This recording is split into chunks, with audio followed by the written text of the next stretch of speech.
We're doing the thing. We are back for another full episode here. Docket is, of course, full. Anytime that we just do like one show a week, it's always a full docket. So strap in. We're getting ready to do a full episode here. Some of the things we're going to be talking about, some of the LLM platforms that are raising money. We're going to be talking about like lots of new investors being in the market and what that can mean, and what I'm telling new investors that are asking me lots of questions. We have a full self-driving update. We have a very positive anecdote from Mr. Dougie himself that he is chomping at the bit to share. We've got Waymo. We've got a Waymo update. The Congress has made, of course, as they always do, a show of one particular response that we got out of a Waymo executive, where everyone tried to pretend like we have a bunch of employees overseas who are controlling the cars. Not what's happening. We're going to get into the specifics of that. We're going to talk about Marco Rubio's speech at the Munich Security Conference. Baller. We're going to watch like 5 minutes of it because it's just so baller. We are going to talk about California, the wealth tax. We're going to talk about the Doge data dump, because over the weekend they dumped a bunch of information and basically said, hey, if anyone wants to go find fraud, good luck. Go get it, boys. We're going to talk about... Did you see what Newsom said about that? Sorry. No. All right, I'll pull it up so it's queued. Okay. We've got a multitude of wealth tax type commentary. I know AOC said that she was basically giggling at the thought of implementing one. And then we saw the Netherlands do an unrealized cap gain tax. So we're going to be talking about that. New York City property taxes and Mamdani raiding the rainy day fund. We're going to have that in there. We're also going to talk a little bit about Coinbase and some 13F action. So we just had a bunch of 13Fs drop. Did we learn anything? Anything changed? So we're going to get into it here. Dougie, I know we had it further down the list, but you just seem so damn excited that tell me about this FSD. What happened? All right. I was driving to work through downtown Houston, and there's a lot of construction going on right now by the convention center. Roads are closed. They're repaving some stuff, covering up potholes. Imagine that. And there's this one intersection I'm going through, and it is they have torn the road up going on the road crossing the one that I'm on. And they're repaving it. They've got like the big rollers rolling stuff down in between traffic. And rather than have traffic obeying the red lights, there are multiple police out there with having a couple of lanes blocked so construction vehicles can park there. And they are directing traffic using hand signals, when people to cross the road between the construction vehicles and the steamrollers and stuff. And son of a gun, if Tesla didn't recognize that everything was different, come to a stop, get, queue up against into the out of the lanes that were closed, queue up into the lanes that were working, get to the intersection. And even though the light was red, the cop was waving everybody across, and it just went, gently at a nice speed to drive around pedestrians right across the road, followed the policeman's instructions, and got right back into traffic as soon as it was across the way. So I say all this to say the AI recognized that the street signs do not apply right now, and I need to be taking direction from the police officer. Textbook How edge case. awesome is that? Yeah, that's very cool. That's very impressive that it knew to ignore the red light and to take the cop's instruction. It makes me so confused when it can do stuff that's like that high level, but then like it's not up and running. Like I'm so befuddled. Like I said, it's got to be related to the tech, the underlying tech. and the fact that they probably had to start over with regulators as far as validating Sure. technology. I mean, and it could be anything. It could be related to anything. It could be like, oh, well, they don't like how they push software updates, or they don't push software updates often enough. I mean, it could be any of a zillion things. It's not like the regulators are telling us what's wrong. We just don't feel like we're seeing progress as much as we feel like we should have. Right. Yeah, and ultimately we don't absolutely know what's going on behind the scenes either, right? Right. Yeah. Yeah, so with that, I think that's a really positive update, and I think we'll continue seeing positive updates out of basically anyone working in self-driving, not named Cruz.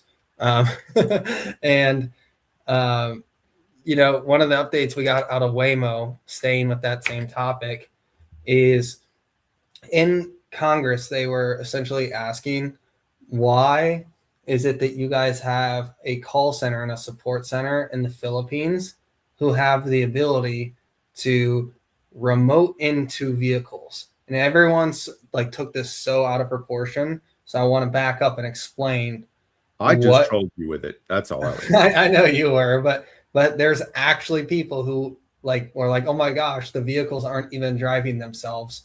And I just want to say that's a stupid thing to say, because what's actually happening here is the vehicles do drive themselves, but occasionally they get stuck on an edge case.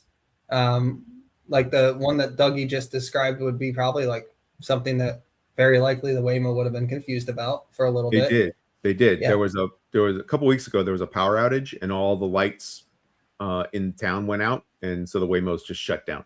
Yeah. Yeah. Because they don't want to take the risk. Yeah. Yeah. But I mean, one could argue that's more of a risk. You could. Yeah. But there's smart people running that operation who've probably, done the math on that and figured, it's not a good scenario to have potential fatalities, because Waymo still has not had, it's going to happen at some point, but they have not had their first fatality yet. And when that happens, and the longer it takes, the louder it's going to be when it does finally happen. So I think they're just trying to avoid negative press. So they're just doing like what the safe thing is. I know you and I know that it's a calculation of like what could actually be safer versus what could actually be more dangerous. But that's what they chose to do, was just shut them all down. Now back to the remote control cars. Okay, so if Waymo rolled out their cars and did not have any fail-safe to this, and cars were getting stuck and there was no one to call and no way to solve it, you bet your ass there would be so many politicians talking about how could Waymo be so goddamn irresponsible that they didn't think of this. They're running a science experiment through our towns and on our streets with no backup plan. Okay, stop it. You have to have a backup plan when these things don't work, because it's brand new technology. So you call the support center when your Waymo has an issue, and some person in a different country picks up the phone and makes recommendations to the car to get it unstuck. They're literally not playing Xbox and driving the car for you. They make certain recommendations to it that the car may or may not follow. And it usually almost always does follow those recommendations, and then gets out of the unstuck situation and then proceeds upon its route. That's all that's happening here. And I think it just got so overblown into this, like, the Waymos don't drive themselves thing, which is really, really selective hearing. So I wanted to clear the air on that one. Yeah. I mean, I don't know why everyone has to feel like they have to dunk on everyone else. I mean, there's things that one approach gives you that another one doesn't. That doesn't mean they don't work. It's like one might be VHS, the other might be Betamax or DVDs, but they both still play movies. So, right.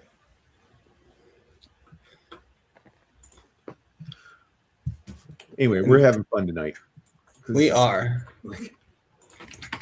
For people in the chat, I just got to tell you, Austin read me the stuff we're covering tonight. It's going to be spicy. And did you want me to put this up on the screen, what you've got? Yeah, sure. So this was a little further down in your list. Oh, okay. This is our California boy. We're not there yet. Not there yet. Okay. I just found it. We don't have to. I can stop. That can be next up. How about that? I needed to. So I was just didn't want to lose it. The other thing that happened with Waymo too, and I'm sure Tesla's working on a very similar version to this. We definitely know NVIDIA is. What we are looking at here, this is an Instagram post, and what we're looking at is on the top end is the real world, and then the bottom end, well, it's actually moving around a little bit here, but basically what you have going on is a digital twin where Waymo, rather than just learning from real world instances and actual things that are happening on the real world, what you have happening as well is just like instanced digital twin made up stuff. So this T-Rex that's happening here and this bull on the road, none of this is actually happening, but the car is able to train off of it. So like they'll put an elephant right in the middle of the road and just see how the car responds that's the synthetic data. Exactly. Jensen was talking about. Is this being done with NVIDIA chips? Is this being done on that layer? Do we know? The digital twins, I'm not sure how they're going about producing this. I mean, it's going to be one of two things. Either they're using Ironwood or they're using NVIDIA. There's not really a third option there. But we know that NVIDIA is going to be using technology similar to this. We've seen them demo it before. Yeah. So, well, they basically make a virtual world, and I mean, kind of like Grand Theft Auto, whatever city it is, right? San Andreas, whatever. They'll like put a digital world in there, but then their graphics processing is so good they can like make photorealistic footage from that 3D model that they made, fake universe that they built. Then they can 3D model that and then feed that to the learning machine to train on.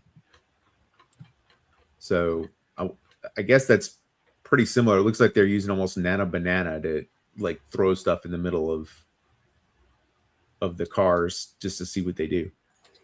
Well, and think about what that means for compute, right? Like the demand for compute to solve these types of problems. Yeah. I mean, it's a huge use case for NVIDIA chips. Like, it's not going away. No, it is not. One other thing that's going away here, or not going away, I should say.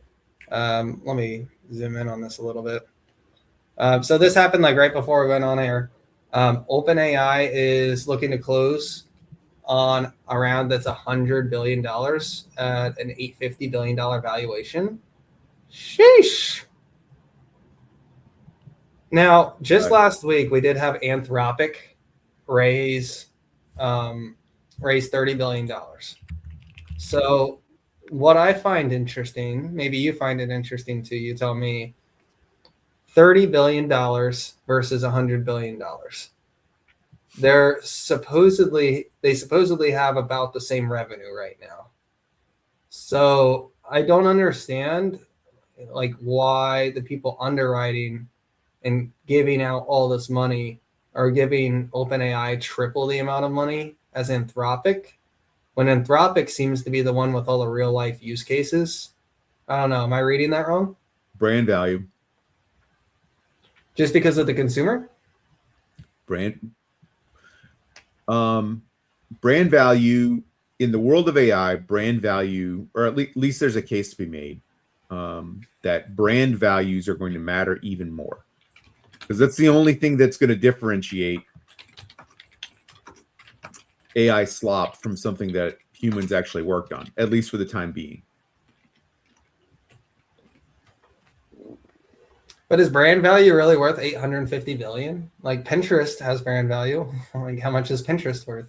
Well, okay. Well, how about this? The New York Times has brand value, I mean, which we know positive or negative? newspapers aren't worth anything. So the only value that can be that Berkshire Hathaway bought was the brand value of New York Times. Sure. I would argue that New York Times is kind of like the opposite of the truth tellers, but you know, I don't know. I don't like what they publish. I think they've been caught a few times now. They tried to, blow up Palantir's spot, then they tried to blow up Waymo's spot, then they tried to blow up David Sachs, and like all three of those articles were just like 100% untrue. And they have just article after article. Guys, if you want to like just Google for New York Times articles that are straight up racist, you're not going to find a shortage of them. Explicitly calling for like, I don't know, just a bunch of anti-white shit. And I know that sounds stupid coming from two white dudes sitting here talking on YouTube. Just go look into it. Calling balls and strikes. They're just calling balls and strikes. Yeah, like if you replace what race that they were talking about, everyone would be losing their shit. I just want to point that out. And I think we should be fair about what racism is and isn't. And I think that their reporting is trash. Actual trash. So do I think that Berkshire's 0.12% buy means anything? I think it's so small that I don't think it means anything actually. It seems like everyone else is like, everyone else is reading into it. So what do you think he sees? Like I said, he's buying brand value, or he's buying the fact that OpenAI is certainly going to value, and all these Bay Area companies are all going to value the New York Times historical data, and they'll going to pay for licensing. But then wouldn't that require that the content actually be valuable? Yeah. I don't think the content is valuable. Like the value of the content is whatever anyone's willing to pay for it. And apparently big tech and Berkshire Hathaway are willing to pay more for it than the public is. So all the content is still being served to the public. It's just going to be filtered through the AIs as truth. And you'll have lost the context of understanding, oh, this came from the New York Times. I don't believe a word of it. Now it comes from ChatGPT, and do you believe that or not? Well, and that's the whole issue with these LLMs pulling information from Wikipedia and Reddit, is because it's just user generated. That's like over half of what they pull from is Wikipedia and Reddit, and that's really concerning because, not to sound partisan here, but like both of those institutions have been absolutely captured by one side of the spectrum. I was talking to a coworker today, and he's on the blue team, and we have very good conversations about it, discussing like just at a high level what's bullshit and what's true. And even he said that he finds himself not using Reddit hardly at all, just because any moderate level opinion just gets ran off the platform. You get banned off of subreddits for comments, or like if you post a non-mainstream opinion, they just the moderators have the inmates have run the asylum now at this point with the level of power that the moderators have, and they'll just take down your post if they don't agree with it. And I've literally had it happen to me dozens of times. So when you end up with a giant leftist echo chamber, like, do we really want to be training our AI on what is going to be devoid of any conservative opinions? Obviously, no. Obviously, we do, because that's what's happening. Don't listen to what people say. Listen to what they do. Well, isn't that where like Grok comes in and like Grokopedia, right? Yeah. But that's a drop in the nowhere. For now. Here's let me give y'all an insight into Reddit. Okay.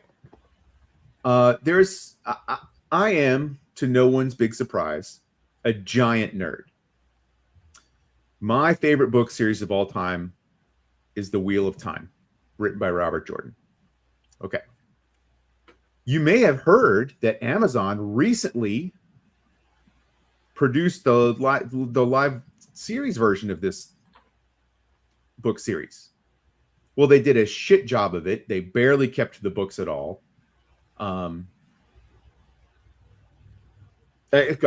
save my literary criticism for later, but I dared to go on the Wheel of Time subreddit and in a post explain what I didn't like about it. Not only did I get banned from the sub, the moderators signed me up. They went to the US government subscriber page, govdelivery.com, and signed me. And because they have my personal information, they were able to create an account and sign me up for every single US government email listserv that exists. Do you know how many thousands of emails I was getting in a day? Yeah, I would say the types of people who are willing to do that. Unsubscribe them one at a time. You can't just go there, say unsubscribe me from all this. You have to unsubscribe them one at a time. Yeah, and the type of person who does that, first of all, they're unemployed, someone who has time to do that.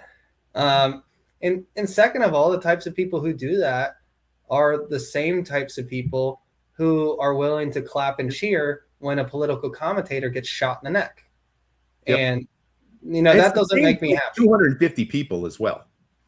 Literally, like the same people banning opinions on NFL or on the subreddit NFL are the same ones, gatekeeping Wheel of Time or whatever. Yeah, and with Reddit specifically, like I was actually looking at the company, even though I can put my feelings aside about everything that we just talked about. But when my fiance, who has been using Reddit for 7 years, says that she can't even use the app without getting bombarded with political bullshit. Like, dude, she just wants to scroll through like r/cats and like that porn. Well, dude, whatever you use it for, like people don't want to be bombarded with, current events. Like it's supposed to be like the fun app where you like look at things that are interesting and maybe some charts here, maybe some geography over there, maybe some sports over here. But like almost every single sub has been brigaded and subsumed by one side of the political aisle. And I think that's a serious risk to the company, truly, because what did Michael Jordan say? Republicans buy shoes too. Yeah, but one thing you have to remember about Republicans is they still want to go ahead and do their thing and live their lives. And if there's something they're interested in Reddit, they're still going to go be in it because that's the thing they like. The ideological capture is more on one side that every activity you do is political. That goes back to, Mao's Red Little Book and the October revolutions and the color revolutions. Most average Americans just want to go live their lives and stay out of the politics. Yeah. So, I just think that's a real risk to the company. I think they'll continue growing and I think they'll make money, but I think that certainly caps like who their potential audience can be, right? Because I deleted the app. I used Reddit for 4 years and I just couldn't take it anymore. I used to be really active on like r/PLTR, and that led me to a bunch of different stuff that I'm now no longer interested in using because I can't read through r/NBA without finding out why they think that the president is a pedo, right? I just can't do it anymore. I'm there to watch basketball clips. You know what I mean? Yeah. And if you say you're there to watch basketball clips, you get banned. Yeah. Yeah. How silence is violence, Dougie. Silence is violence. If you're not speaking on the issue, you're part of the problem. Okay. That's enough of that. So short Reddit, if I could stomach it, I would short Reddit. I'm emotionally and mentally short Reddit. Do you want to look at the numbers? We can pull up the numbers. You don't want to short because they make too much money because they're selling their data. Yeah. Yeah. Not financial advice, but I would not short this one.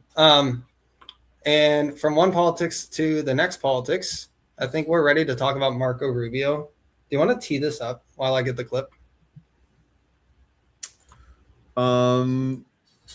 Well, this was the I guess the NATO defense conference. Last year, you may remember that Vice President Vance went there and had some very spicy comments for our friends in NATO to digest. And President Trump went there and told them they had to double their or more increase their spending on their national defense. And so this year, it seems like those two executives found other things to do, and so they sent Marco Rubio. And Marco Rubio, I have been generally a fan of his for a long time, and he has taken this job as Sec State and just been crushing it, I feel like. Yeah, he's done a tremendous job, and I think a lot of conservatives, after hearing this speech, started to get excited that there could be a candidate in 28. But I think whoever wrote this speech, obviously they're speechwriters. This thing was so incredibly balanced. And as I'm talking here, I just realized I did not save the right clip. So we'll watch the short version of the clip. Listening to AOC try to like take this down, like do a takedown of this, was just pathetic. Yeah. There's really nothing in the speech that you could have criticized. Here's just a short 30-second spot. How much we spend on defense, or where, how we deploy it. These are important questions. They are. But they are not the fundamental one. The fundamental question we must answer at the outset is, what exactly are we defending? Because armies do not fight for abstractions. Armies fight for a people. Armies fight for a nation. Armies fight for a way of life. And that is what we are defending. A great civilization that has every reason to be proud of its history. How much we spend on defense. That was kind of the general tone of things. I'll see if I can get a longer clip here that'll maybe be a bit better. But that was the general tone is, hey, we as Americans, we're prepared to go it alone if we get attacked and you guys aren't ready for it. We know you're not ready for it. China knows you're not ready for it. Russia knows you're not ready for it. And Vance tried to play bad cop by telling them, look, you guys are still buying Russian gas 4 years into the Ukraine war. What are you doing? Now, with that said, Marco's kind of playing good cop here. And he says, we feel like we're brothers. We've been connected for all these years between similar religions, similar cultures.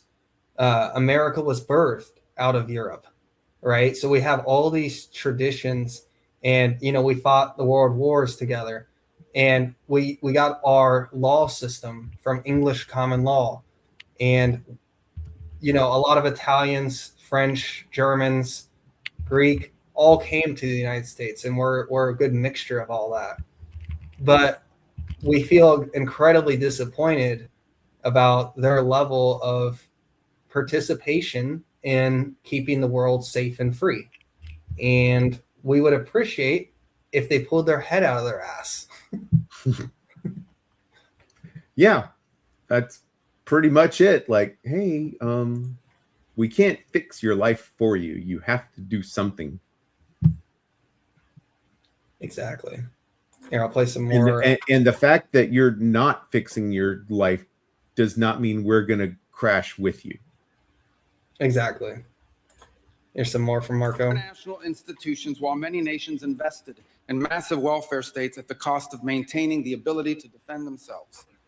This, even as other countries invested in the most rapid military buildup in all of human history and have not hesitated to use hard power to pursue their own interests. To appease a climate cult, we have imposed energy policies on ourselves that are impoverishing our people, even as our competitors exploit oil and coal and natural gas and anything else, not just to power their economies, but to use as leverage against our own. And in a pursuit of a world without borders, we opened our doors to an unprecedented wave of mass migration that threatens the cohesion of our societies, the continuity of our culture, and the future of our people. We made these mistakes together. And now, together, we owe it to our people to face those facts and to move forward, to rebuild. Under President Trump, the United States of America will once again take on the task of renewal and restoration, driven by a vision of a future as proud, as sovereign, and as vital as our civilization's past. And while we are prepared, if necessary, to do this alone, it is our preference and it is our hope to do this together with you, our friends here in Europe. For the United States and Europe, we belong together. America was founded 250 years ago, but the roots began here on this continent long before.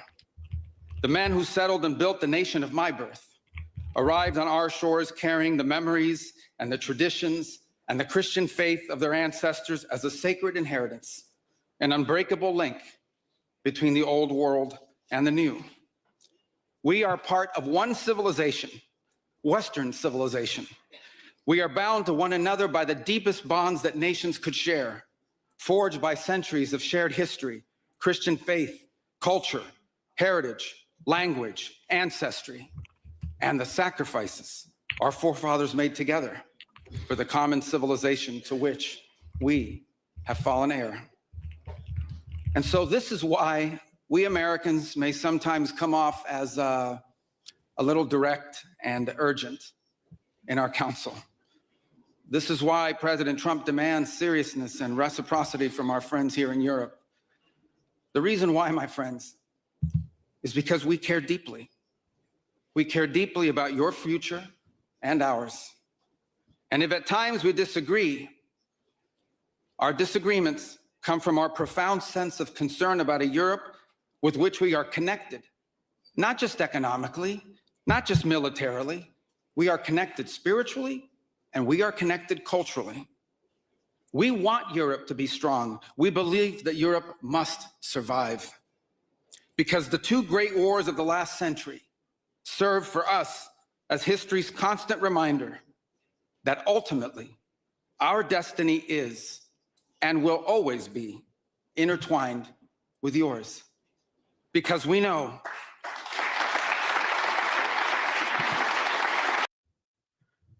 It's a little slow on the starting to clap there, but once someone started, everybody's like, "Oh yeah, he said a thing. Oh, we actually like that." Yeah, and he ends up getting a standing ovation at the end of this thing, which I'm not sure which of you guys have been watching the Olympics, but Europeans are not fans of America right now, and to get a standing ovation right now, it's a little bit insane. There's even been some talk about some unfair judging that's happened in a few different events now over in the Italian Olympics. So that truly speaks to like how remarkable this speech was. I would recommend watching the full thing. It's only like 30 minutes, so it's definitely watchable. But we can move on from here. The next thing we had up, which I believe you had queued up, Doug, was California, right? Yeah. So my call for 2026, and maybe this will come true in 2028 when we start gearing up for that election, but my call for 2026 is that the amount of fraud that was found in Minnesota will be dwarfed by what's going to be found in California. So over the weekend, Doge decided to unleash a bunch of like the raw data files about how government is spending money. And I think, based on like just the number of people who have coding scripts and amount of free time and sheer autism on their side, that they are going to be digging through these files for the next 6 months, and the amount of stuff that's going to get uncovered. I'm not talking about like Nick Shirley types. I'm talking about the people who did the Shia LaBeouf capture the flag thing, like those type people who really get into the details. You look at something like the high-speed rail. Okay, they're dozens of billions of dollars into it. It's been 16 years and not a single mile of rail has been built. And 1 mile. 1 mile has been built? Yep. Oh, good for them. Look at that. Doesn't connect anything on either side, but it's 1 mile. Yeah, so 0 operable miles. I'll correct that. One theoretical mile, 0 operable miles. It's just unacceptable. And as an insurance underwriter who knew California burned down every other year, to not have water in the hydrants really upset me. And Lord knows what's going to happen when the Olympics come to LA. But we saw Molina Healthcare take an absolute dive. And we're going to get the bury here in a second. But Molina Healthcare, the reason that it went down so much is because of the amount of healthcare fraud that was going on, specifically in their biggest state, which is California. So I think we're going to see, and actually, I'm so convinced on this, Dougie, that I spent 4 hours the other day looking into how to short California bonds without getting a bunch of municipals involved. And I might have to call the fixed income desk tomorrow. No, don't do it. Don't do it. You can't do it because President AOC is going to backstop California. I don't think we ever get a federalize the debt. Going to federalize the debt, and we're all going to pay for California. We're never going to have President AOC. That's never going to happen. Oh, you sweet summer child. But the point being here is California is going to be passing a wealth tax. So we know that they only need less than 900,000 signatures to get on the ballot for a wealth tax.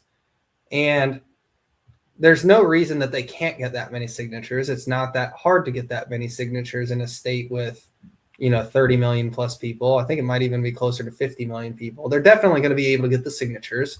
And then once it's on the ballot, I don't see any reason why it wouldn't pass, because they say things like, we're only going to be taxing 15 people and it won't be you. So there's going to be tons of people who are going to vote for it. And then you're going to have an exodus out of California, a continued exodus, actually. Oh, yeah. But pull up the map. Pull up the map. Keep going. I'll pull it up. Okay. Yeah. So you're going to have an exodus out of California, which all the tax base essentially is going to be leaving. You have business after business leaving. You're going to have high net worth individual after high net worth individual leaving, which has already been taking place. You're going to have people who are self-selecting to leave the state when they realize how crummy it's getting. So you talk about things like high cost of living, not managing wildfire efforts at all, literally not to the point that you don't even have water in the hydrants. Everyone knows that the state's going to burn down. They do nothing about it. All the insurance companies are like, well, if you guys aren't going to let us rate for it, we're out of here. There's like, if you're starting a business, like I can't think of a worse place to start a business than in like Southern California or like LA, where Mayor Bass is actually getting primaried by her own party. And no, it's not to the more moderate side. It's to the more leftist side of Bass. Yeah. So it's actually getting insane to the point that I think you're going to see lots of people continue to move to Arizona, continue to move to Nevada, move to Florida. And it's going to create a spiral effect because they're already behind on their budget and you're going to have their tax base leaving. And that makes me really, really concerned because we need California to be a strong state, not a fly in the ointment for everyone to point and laugh at. You wanted to talk about this map? I mean, that just backs up what you were saying. Yeah.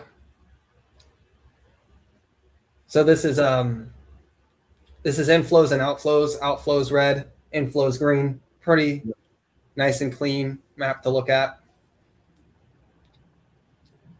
57,000 millionaires have left California.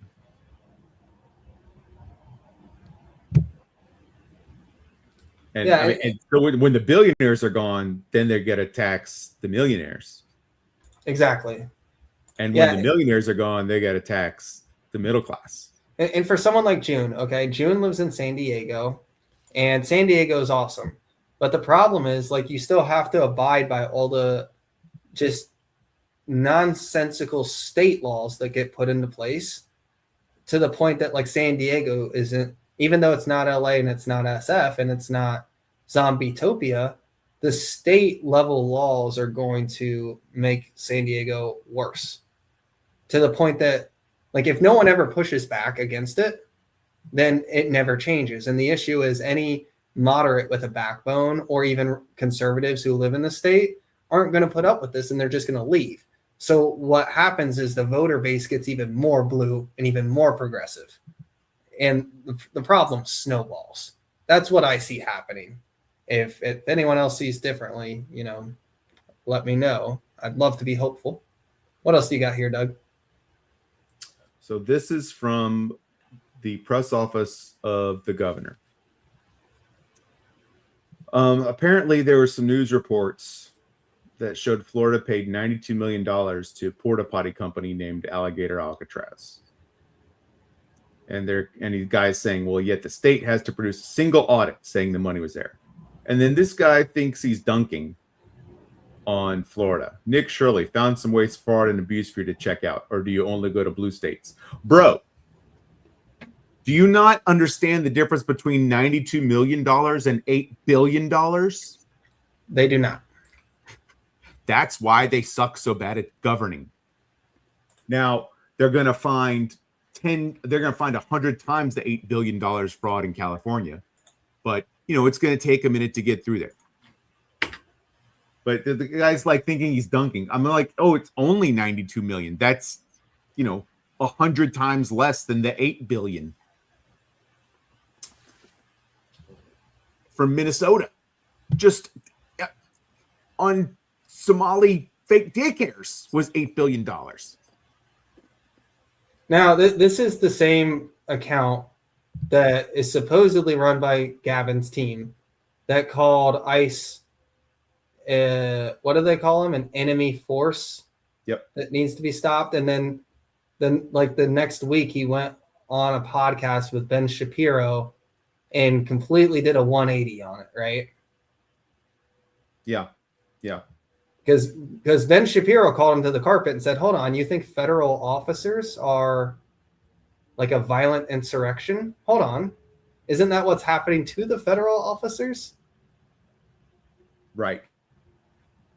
But I just think it's interesting for, like, the governor of what is probably the most powerful state to try and dunk on a kid who goes around with a camcorder exposing what is very obvious taxpayer waste. I didn't see this before, but I mean, the kid can defend himself pretty well. Is this your way of saying stop looking at our fraud in California? Also, 92 million to clean illegal immigrants' poop might be another reason to deport them.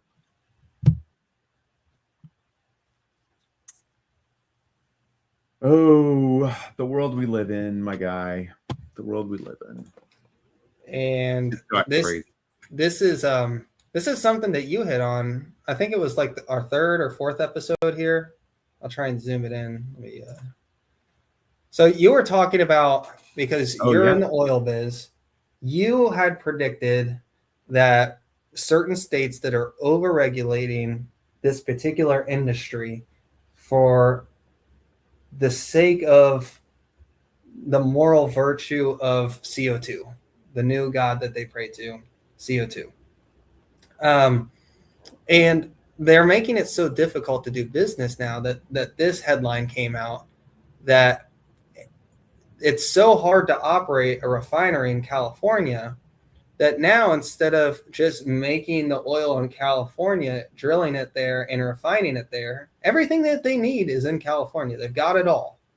But they're shutting those down, and instead they're importing from a refinery on the other side, like in a different ocean. They're having to cross the ocean on a 2-week journey to get the oil here to California. Because you're not allowed to. They make it so difficult to pipe it via pipeline, to refine it, to do anything in the state with oil. It's just the labor laws alone are crazy. So now it is most economical to put it in a tanker, tank it across oceans, and unload it at the port of Los Angeles. And you see James' commentary here is that he thinks that this is intentional. And, conspiracy theorists have had a lot of victories lately to anyone paying attention. Yep. They've basically been right about everything. And the next one is when you look at certain politicians talk about China, they do it in like a very glowing fashion, right? They talk about how awesome China is, and there's a reason for that. Well, yeah. So because it's the height of achievement for politicians, for people who think they can manage a state and manage the lives of everyone around them. Yeah, but they talk about an adversarial country as if they're our friend, and then they talk about fellow Americans who they simply disagree with on policy like they're Hitler. And that is not an exaggeration. That's literally what's happening every single day, is that they're talking about people who grew up and live in the same country as them as Gestapo and Hitler, simply because they disagree with immigration policy that was common and agreed upon just a decade ago. You look at Schumer, you look at Obama, you look at even Biden back in the 90s, you look at Pelosi, you look at Hillary, they were all for being tough on illegal immigration and making sure that people do it the right way so that you don't end up with a massive oversupply of low-skilled labor. That was when they were trying to get union votes. Now they realize they can circumvent that and they can just import voters and they don't have to do anything. And here's what I'm really getting at. Siege knows, man. Siege knows that. And I think China is also responsible for a lot of this anti-Palantir stuff as well, too. Oh, 100%. So I guess that's actually a good jumping off point here to get onto the Michael Burry drama. So I'm feeling left out of the Cool Kids Club. You didn't get blocked yet? I mean, I am usually, the last person to jump on the trend, or like I said, giant nerd, not normally gets to eat at the cool kids lunch table. Occasionally, though, I do get there, but man, I'm left out right now. I can't get Michael Burry to block me. I've even got Roy retweeting me and liking my tweets now about this. He just had one that was just like the thing with the Jets today was like, okay, we get it. You just don't like him. You're not analyzing them like an investor. You're making it personal, and we know you're making it personal because you're also acting that way about everybody else who has something to say in this space, unless they pay you $300. Apparently, maybe, who knows? None of the people that I know are blocked are in there. I guess Arnie got blocked after he paid for the sub, but like, we're not having the sub behind your paywall, my guy. Well, and the only reason anyone's paying for this sub is because you got a movie made about you, because you're freaking weird. It's not the putting the article behind the paywall that gets me. It's the fact that people quote, like, they paid for the article, they read the whole damn thing, they quoted specific sections that he had incorrect, and then responded to it in a very cordial manner. And then he went on to call people dopes, bozos, miscreants, and then blocked everybody, and then said, well, I don't want to have a debate on the public forum. We actually need to have the debate on my paid Substack. And it's like, hold on. If you can't defend your ideas in public, they're probably shit, aren't they? I've literally never heard that before, ever. And I think that's one of the dumbest things that you could say for someone who pretends to be smart is I will only give my opinions behind the paywall. And, you know, If you talk to me outside of the paywall, I'll block you. there are literally billionaires putting their opinions out on X. No one is too good to put their opinion on the platform that you're posting your bullshit on. You promote your Substack on X. So therefore, you're not too good for X. And he makes more money on his Substack than he ever did running his hedge fund. Yeah, that's because he wasn't very good at running a hedge fund. Okay. I mean, he had one great trade, which, by the way, you know, he was famous for actually looking at the bonds. Well, you know what? He's lost that edge, which is why he had to go to his Substack, because AIs can read the bonds now. Yeah. And I guarantee you that every single trading house that exists that has an ounce worth of money to spend on real infrastructure is using the AIs to read all the bonds. But yeah, here's his latest thing was, you know, Carp takes jets. Okay, well, I think that's more bullish than bearish. Right. And the other, what was it, $72 million in private jets? Do you have any idea the amount of security that has to travel with Alex Carp? 17. 17. Do you have any idea the amount of security that has to travel with Alex Carp? And they all have to take the same jets, if not the same. You know, they all don't fit on the same jet. No, not even close. And one thing that he has to get all of them in hotel rooms at the same hotel. I mean, it's crazy. The thing that I noticed right away is, look, if you look at software as a service companies, basically any software provider, ServiceNow, Zscaler, CrowdStrike, Salesforce, I might be mentioning a few extra here. ServiceNow, I think I might have already mentioned. They're all 40% or above on like their SG&A as a percentage of revenue. So as the revenue is going up, their SG&A is going up too, and it's usually pretty consistent. And the reason that is because the more they have to scale the distribution, the more salespeople that they have to hire. Okay, Palantir does not have to do that. They have one salesperson. His name is Alex Karp. And the reason that they have one salesperson is because no one wants some forward deployed engineer going into a boardroom meeting and selling a product that their company or country or $20 million or $20 million. Yeah. So no one has the stroke it has to be the CEO. Has to be the CEO. And he is also the best salesperson for it because he can tell you what it can and can't do. And he has conviction behind it because he's been here the whole time. These contracts are going to be unbelievably sticky. Okay. So instead of having a huge sales force where you cast a wide net and it eats up half of your revenue, for Palantir, their SG&A is 30% of revenue and dropping like a rock because their SG&A is flat while their revenue is exploding. What's creating that revenue exploding? Alex Karp getting his ass on a jet and making deals happen. This is the dumbest thing. Dude, Michael Burry is either so stupid. I'm saying this on a public platform. Michael Burry, if you're watching it. No, it's just there's no way he's watching it. But it's one of the most foolish arguments I've ever heard made. It's unbelievably ridiculous. It's like getting mad at your sales staff for having a gasoline bill for having to drive to a client meeting. It's so dumb. That's my rant.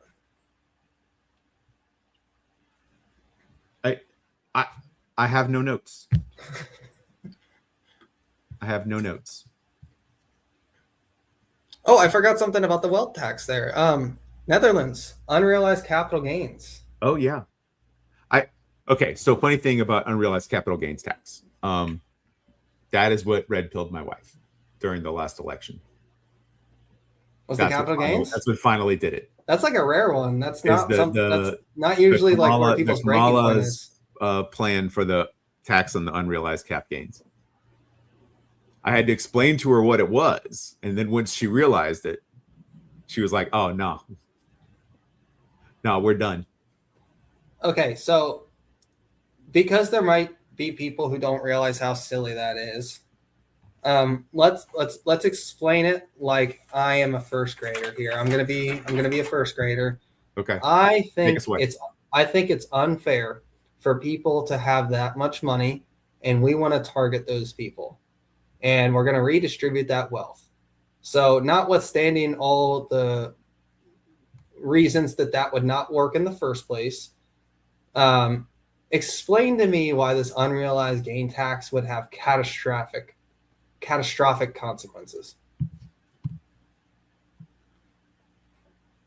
Oh, you want me to explain it to you? Yeah. I'm being the leaving. first grader here. Because I'm leaving. Oh, well, I thought I was the first grader.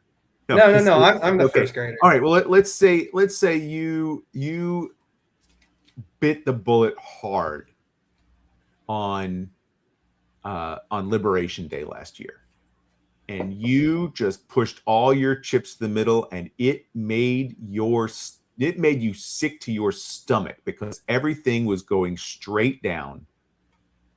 And the world was coming to an end economically. Trump was going to wreck the country. We were going to go to war everywhere.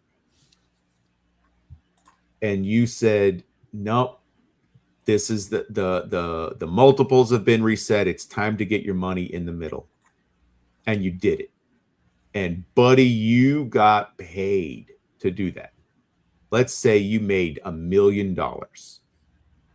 Well, if you lived in the Netherlands, whether you sell it or not, whether you're like, okay, I made my $1 million and I'm good, I'm out, I'm exiting, so I can find another trade to put this in. If you're still letting it ride, the Netherlands is taking $360,000 of the $1 million you just made.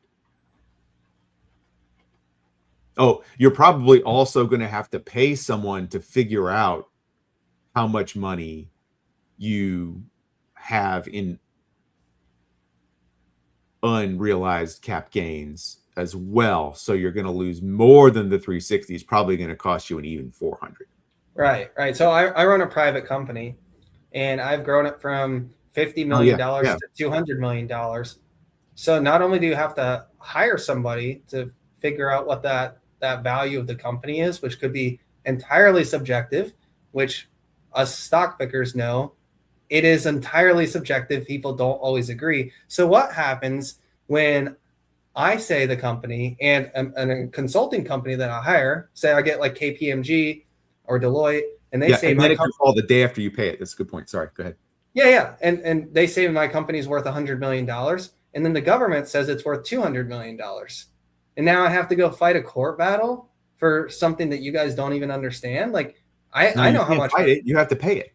Yeah, I have to pay it. And I'm not even going to be liquid. So they want me to pay $2 million in unrealized capital gains. I don't have $2 million. So now you have to sell a bunch of stock.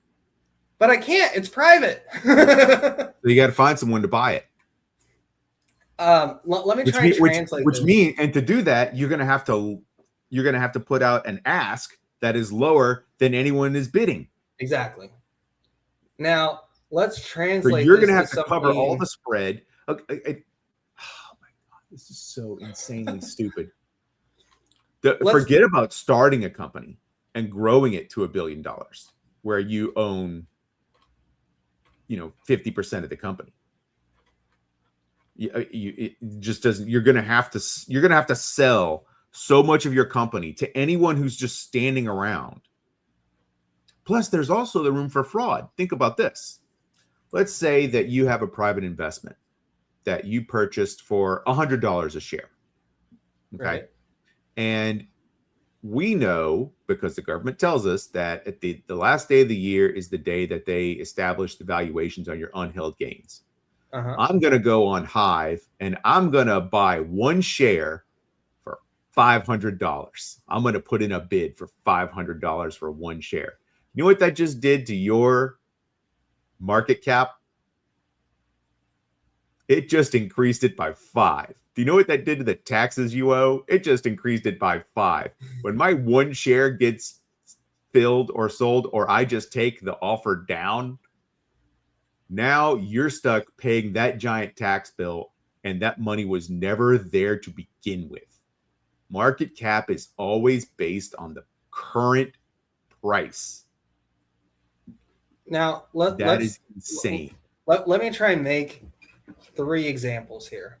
And each one's going to be escalating. The first one will be super simple. Your 8-year-old buys a Pokemon card, and the Pokemon card goes from $20 to $50. Oh, good God. Dude, killing it in the Pokemon game. He's taking lessons from Steve. Game. Okay. Where does those $30 come from? He can't sell a fucking fraction of a Pokemon card. You have to sell the whole card to pay the bill. Yep. Second example is you have someone who is a watch collector. So maybe they own watches. Now their watches have appreciated. Same scenario, right? They're going to have to sell their watches, something. They're going to have to sell something.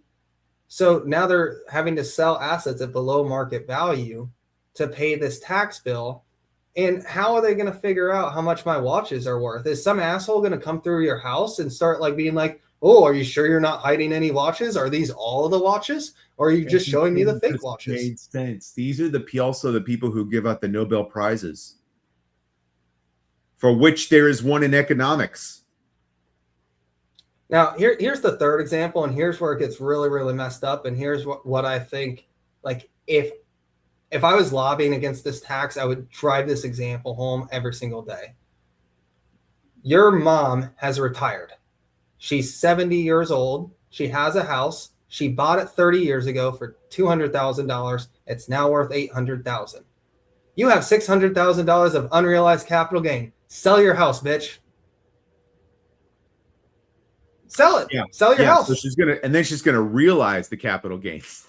But you see the problem? You're literally the unrealized gains. They're just gonna have to pay the tax on the realized. Dude, if the tax on the unrealized gains is 36%, what is the tax on the realized cap gains? But like, imagine kicking people out of their houses because their houses have appreciated. Sell your house, bitch. Like it's so ridiculous. Oh my God, we are burning the West down. Well, hopefully the Netherlands figures it out. As Toby put it, Toby of Shopify, he said the Netherlands just publicly failed an IQ test. And again, no notes on that. So I think he did. I think he did a bang up job. Hey, I don't own more than a tiny smattering of shares in this company, but is Nibius a Dutch company? They might be founded in the Netherlands. They're on the NASDAQ. Headquartered in Amsterdam. There you go. Oof. Y'all, that's worse than having your headquarters in Delaware. So I messaged the board basically needs to tell them you'll have to move. You can't stay here. So me and a buddy, we've been looking at ASML really, really closely for basically 2 years, and it's kind of been like right on our bubble list of stocks for like the last 2 years. Matter of fact, 2 years ago, when people brought ASML to Amit's attention, he wasn't sure like what it was. And I asked him for his email address, and I wrote him up a thing on ASML. And I'm like, here's why this company is going to be important. You're going to need to know about this. And this makes ASML uninvestable to me. It just does. Like, if half of the people who work at the company have to mass sell their shares, I don't want to be involved in that price action. It's going to be a waterfall. No, thanks. Yeah, they're just gonna have to dump the liquidity on the market and hope somebody buys it. But I mean, you know how Michael Burry feels about Karp selling shares, insider sells. Well, these are going to be practically forced liquidations. Right. Not practically. They will be. No, they're forced liquidations at the point of a gun, by the way. If you don't pay your taxes, you go to jail. And if you resist going to jail, you get shot. By the way, I do think it is funny that we mandate people to fill out tax forms every single year, but the same government is now apparently telling us that we're too stupid to figure out how to register to vote. I love that one. Yeah. Speaking of things I love sarcastically. Thank you. That's my next like Twitter response to someone who's like, having to having to make an ID is racist. I'm like, well, if you can't fill out the paperwork to get an ID, you pretty much told on yourself you're not filling out the paperwork to pay taxes. So maybe you should be. Yeah. It's just such a non-argument that I'm a little bit shocked that people are even trying to make that argument. But speaking of things that I wasn't impressed by, did you see this? Eyes on this transformation. I want to show you. We chatted about it. Yes. So this is the actual Coinbase channel. Okay, this is like their X page for the official company. And then Brian retweeted this. Guys, what are we doing here? He's collecting all the coins. Obviously, he's collecting the cryptos. Come on. Are we trying to legitimize crypto and like make it the currency of the future? Are we trying to make sure that it stays for children only? Like if I had $1 million of Bitcoin on Coinbase, I'd be like, these people don't care about my money.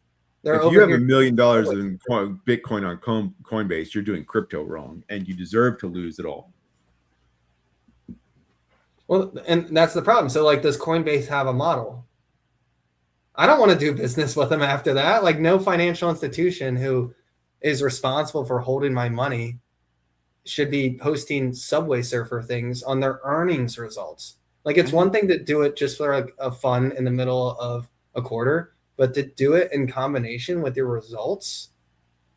I thought, okay, I'll just summarize this again. I don't have the emotion to go back through this discussion. Folks, Austin and Dougie already argued about this for an hour. I'll just say, I don't care, and you can't make me care. I don't care about it. I really don't. And Austin's over here like ready to burn the place down. He's so offended by it. And I'm just like, well, I'm not offended. This is not something I care about, man. There's plenty of things. I just think it's really, really careless to their brand. If they want to be taken seriously, this was kind of like the opposite of how I would go about doing it, right? I think that's the point. They don't care about being taken seriously by old Wall Street. I think that's the point. That's kind of the whole catalyst, though, for this thing like catching on, is that you need old Wall Street to be on board. I don't know. I've been less than thrilled with the results that have happened every time there's been a step change in Wall Street's involvement with crypto markets. That said, I need a quick break. I'll be back in a minute.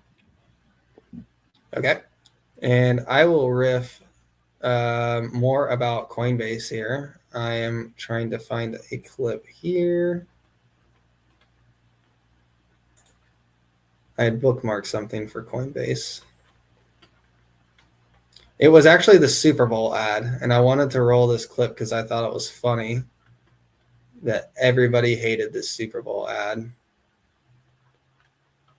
And to me, it's summarized pretty much like how a lot of quote unquote normies feel about crypto.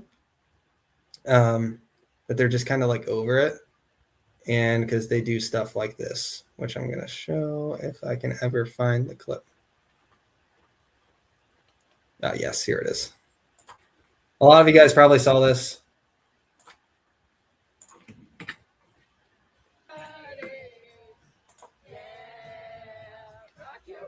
It's so loud. Everybody rock.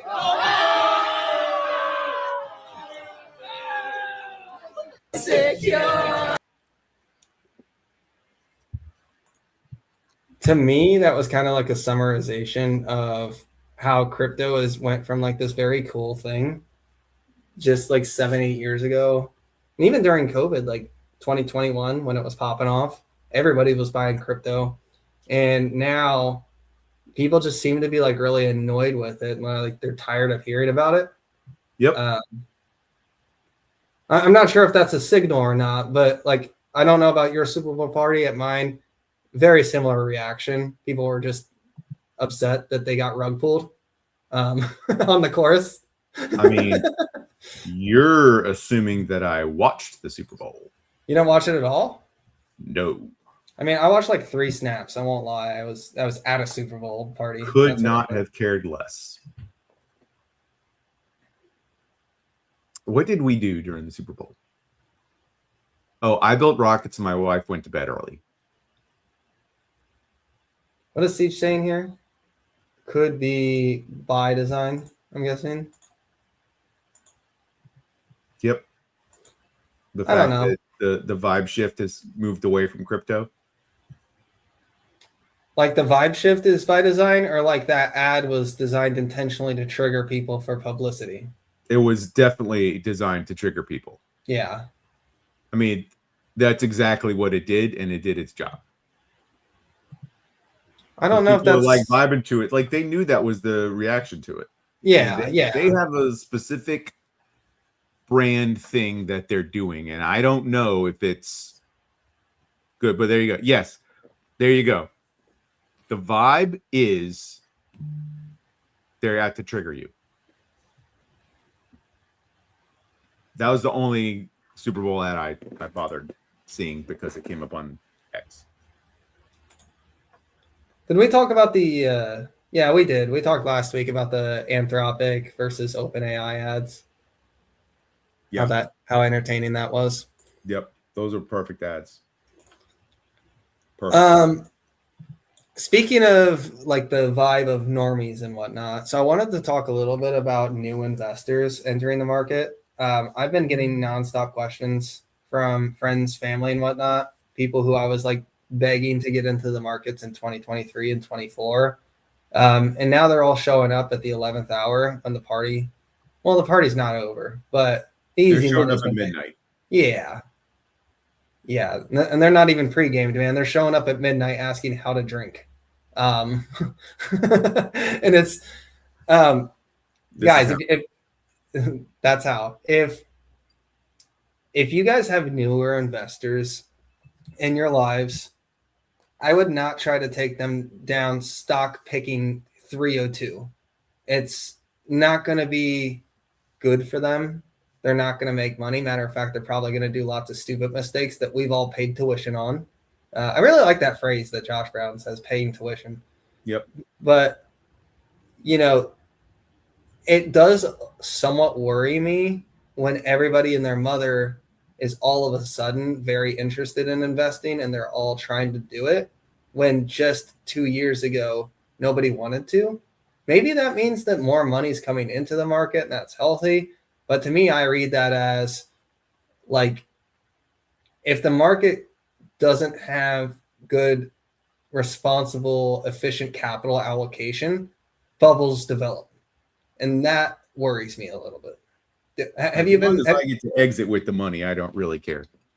Yeah, but I don't want to exit. I want to invest in quality companies and hold them over the next few decades. But if people, because you already have great price entries.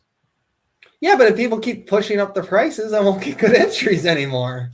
Like they're going to bid up Peloton to $90 billion again, and then we're going to have to watch it all crash again, and then we'll be early cycle. Yeah, well, according to some YouTuber that I heard this morning, shorting on Robinhood is both fun and easy.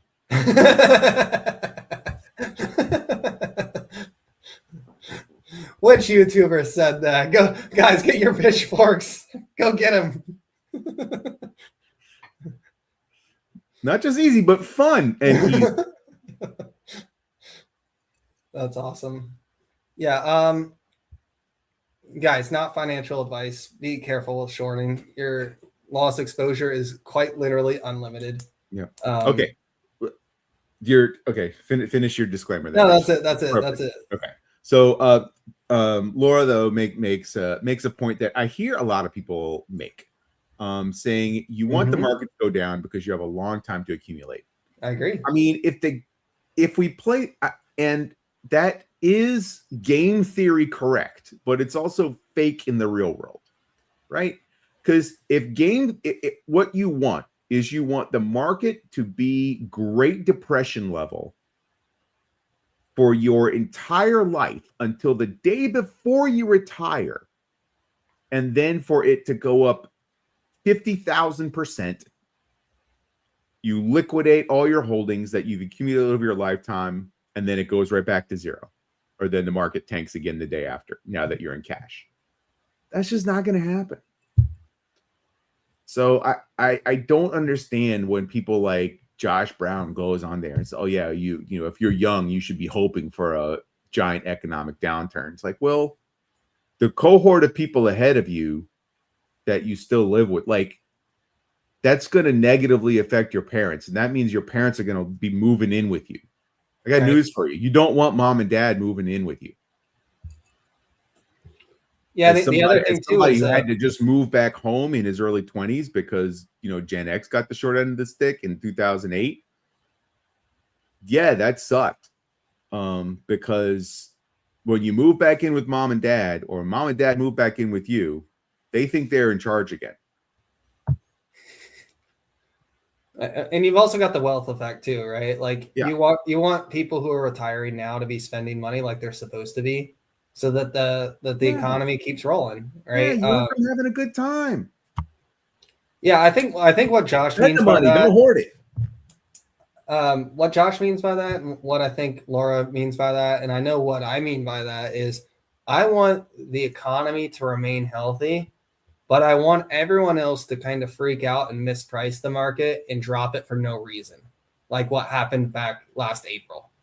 Like if we can get just like 3 or 4 more of those by the time I turn 40, the market dropping for no reason and giving me those opportunities, I think that's what like Josh and I and Laura really want. We don't actually want like a sustained bear market. Yeah, I understand. I'm just like, when people make that argument, the nerd in me immediately goes off to, okay, I Elon out and I just push it to, you know, to both ends, and it becomes, you know, the analog comes out of the case and it becomes digital, right? It's either 0 or 1. It's either like the market is shit or it's awesome.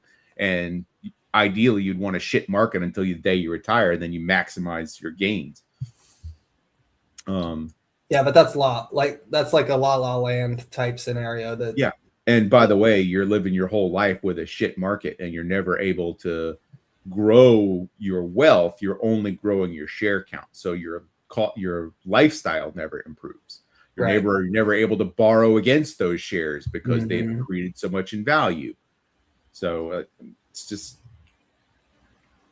yeah, when you're in your early 20s, an economic downturn is an opportunity for you to buy.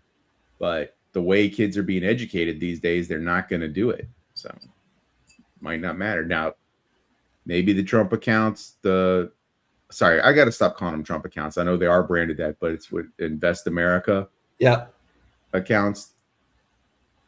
Those might be really the savior of the world, but we'll see. Well, I think like lowering the friction for investing is also helping. You know, just downloading the apps and opening an account is so much easier, even just compared to like 10 years ago, for basically every broker, not just Robinhood. Yeah. It's also way easier to open an account internationally now. You have more visibility to people making money. So, you know, back in 2007, there weren't people posting screenshots all over social media about them, you know, getting a 3x or a 5x on insert company here. That's all visible now. And it's also easier to learn now because you have things like Investopedia. You have the LLMs that you can ask any question as a research tool. You have website upon website that will chart for you the fundamentals. Fiscal AI, please sponsor us. You have unlimited amounts of education and knowledge for free at your fingertips that makes learning, like, it speeds up the learning curve. There is still absolutely a learning curve, but it speeds it up.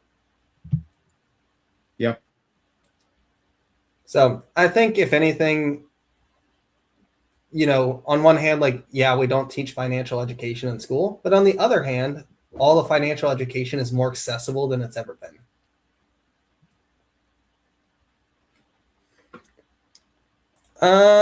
I think that's all I had to say about that. We were debating a little bit right before the show about, like, are we late cycle or are we early cycle? We're definitely late cycle, but it feels like we might be getting close to early cycle again because everyone wants to send software stocks to zero. Are we starting a new cycle before the previous cycle ends? So we're combinatorially in late cycle. We're late LLM cycle. We're new agentic cycle. Yeah, I think that's fair. But it feels like, especially like on the cloud service provider side, doesn't it feel like we were in the 7th inning of cloud? And then with all the CapEx numbers that just came out, basically Amazon, Microsoft, Meta, and Google just told us, hey, you guys are wrong. It's not actually the 7th inning. It's the 3rd inning. Yeah. Well, look, on the CapEx spend thing, right?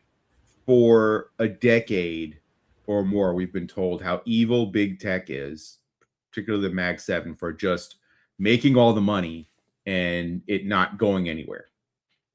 Just big tech is making all the money and they're just sitting on it. Well, now they're spending it. What do you mean the buybacks? They were getting villainized for buybacks. Yeah, they're getting villainized for buybacks. Now they're spending it. Now they're spending it on people who bend metal and and paint and pour concrete, in theory, or they're spending the money on the companies that will do those things. They're moving electrons. Right. Yeah. They're moving atoms, not electrons. That's what we would say. So the question is, do we see that happening yet? I mean, we saw the stock prices of things like Caterpillar go up. Have we seen people like Nebius, Iran, that next layer, the data center build out layer, start to,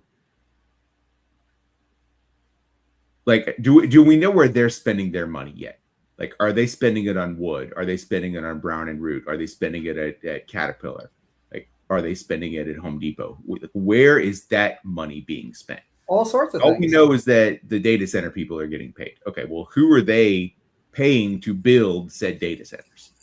Yeah, I mean, so you could walk up the value chain, right? So someone's land that was previously worth basically nothing is now getting bought, so they're getting a payday. Caterpillar's getting a payday for all the machinery that's used to flatten the land, prepare it, and then build the building. You have we seen that yet? Of course. Oh, we've seen the stock price on people speculating it's going to happen. But have we actually seen the cash move into their accounts? So this is Comfort Systems USA. All right. Great pick of Austin's, by the way, a while back, y'all. Great pick. So I started buying this one. I can't take credit for it. I did not discover it. This was actually just one of those weird companies that I was going through Quiver Quantitative, seeing like what Congress people were buying. And this happened to be one of them. And it was Michael McCall. That's the representative who was buying this thing up. And so I looked at a few different things that he was buying, and this happened to be one of them. And so I started buying it at like 300, and I recently sold it at 1,200. Just because it's, if you look here at like the PE and the price to sales, like this thing is getting stretched quite hard for what is supposed to be an industrial. If this were a software company, like, hell yeah, we can grow into that multiple. I really don't like to hold names like this that are growing purely on multiple expansion. But let's look at the income statement. I'll show you these dollars that we're talking about. Look at this. This is all data center build out. And what this company does, Comfort Systems USA, they have plumbing, they have HVAC, they have a ton of electricians on staff. So basically, all the jobs that are super in demand right now that require technical knowledge, this is what this company does. So their backlog is actually going berserk um, because of the capex spend. So those dollars are moving into companies like this. They're moving into companies like SMCI. They're moving into companies like NVIDIA and Broadcom, into TSM. But also they're moving into like cooling companies and HVAC companies and plumbing and construction and electrical and generating companies. And, Yeah. soon it'll be the energy companies if it already hasn't been, like Bloom Energy. And, it's a really expansive rally if you think about it, because there's a lot of inputs that go into turning pieces of sand into thought, because that's really what's happening. We're turning sand into thought. And it's really trippy if you think about it that way. It's almost an alchemy type transition. Yeah. But I do think that those dollars are seeing their way through the economy. It might not be super, super broad, but it's definitely happening. Okay. Well, I mean, that's- are you like looking at Caterpillar earnings and like you're just disappointed that the numbers aren't showing up yet, or what? Yeah, I'm expecting to see billions of dollars coming, hundreds of billions of dollars coming into these construction and earth tilling and metal fabrication and just companies that make things. And I just don't see it. Like, it's still aggregating into tech. Does Cap publish a backlog? I don't know. I'm not very good at analyzing non-tech companies. Well, like another one is John Deere, right? Yep. John Deere hasn't really seen the sales growth here. Right. So I don't know what you make of that. I don't know what they obviously get paid for making equipment,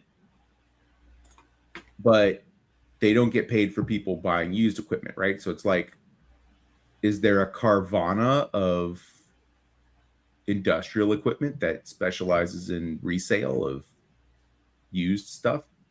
I mean, maybe what's the rental company? Hertz? Well, they're a car company. No, Sunbelt? No, well, maybe heavy equipment rentals. Oh, don't get old. You can't remember things. You're not Granger, but we would see some United Rentals.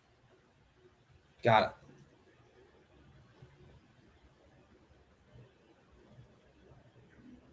I mean, I know when I worked at like BASF, they had heavy equipment on rentals like scissor lifts and man lifts that were rented for like 5 years. It never ever got returned. It just stayed at the plant the whole time. Right. Yeah. That some bean counter figured out that it was just a little bit more wise to rent it. I mean, no, it wasn't a bean counter. It was like, oh, you had to like inconvenience someone to actually drive the things back and forth, and nobody actually wanted to do it. Yeah, but they would buy it if it weren't for the bean counter, right? Like someone's making a decision. I don't know. I worked there. I didn't work for them.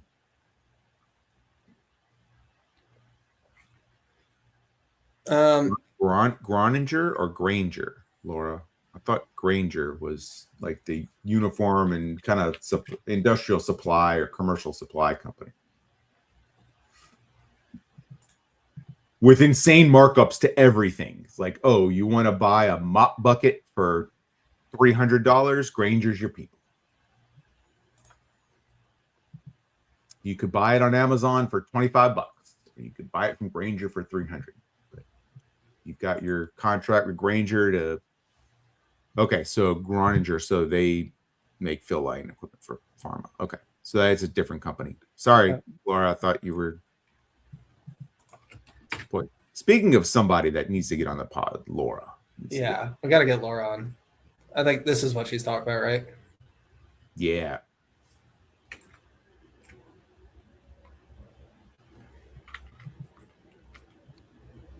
Yeah, this is a space that I stay really far away from. I know nothing about it. I have no desire to learn that much about it. And I'd get my hat handed to me. So we'll let Laura Laura is that. easily one of the smartest people in our entire Oh, for sure. And circle. because she works in that space, I'm sure she knows all about it. Yes. Laura says no. I say yes. Yeah. She's not fooling anybody. One thing that I think would be like a good industrial, I know you said like basically a place that like reuses equipment and whatnot. It's kind of close. It's adjacent to that. Have we talked about Copart? No. Okay. I'm unfamiliar with their game. You're unfamiliar with their game? Okay, Shaq. So this is a duopoly type business. So you think about like Visa, MasterCard, or someone like the railroads who just sort of have a fix on the market. Copart and their competitor have virtually 100% market share. What do?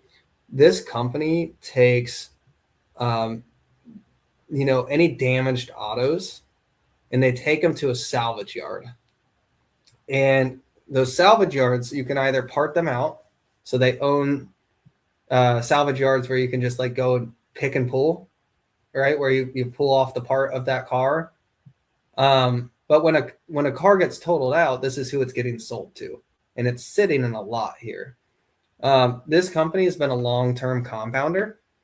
If you look at their revenue over time, their operating income over time, of course, their EPS over time, like it all looks beautiful, right? Like this is not something that's going to grow to the moon over time, but steady long-term compounder that really does not have these existential issues like an S&P Global or an Intuit or even a Microsoft. Those all now have like question marks hanging over them.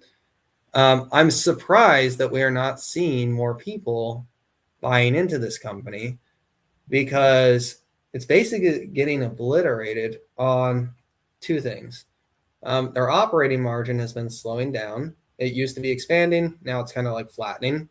And then the other thing is I think people are worried about if autonomous driving becomes more popular, do we even need as many salvage yards anymore? And I think that's a valid question. If the accident rate goes down, will we still need all of these services that revolve around, picking up a car that yesterday was worth $30,000, today is worth $15,000.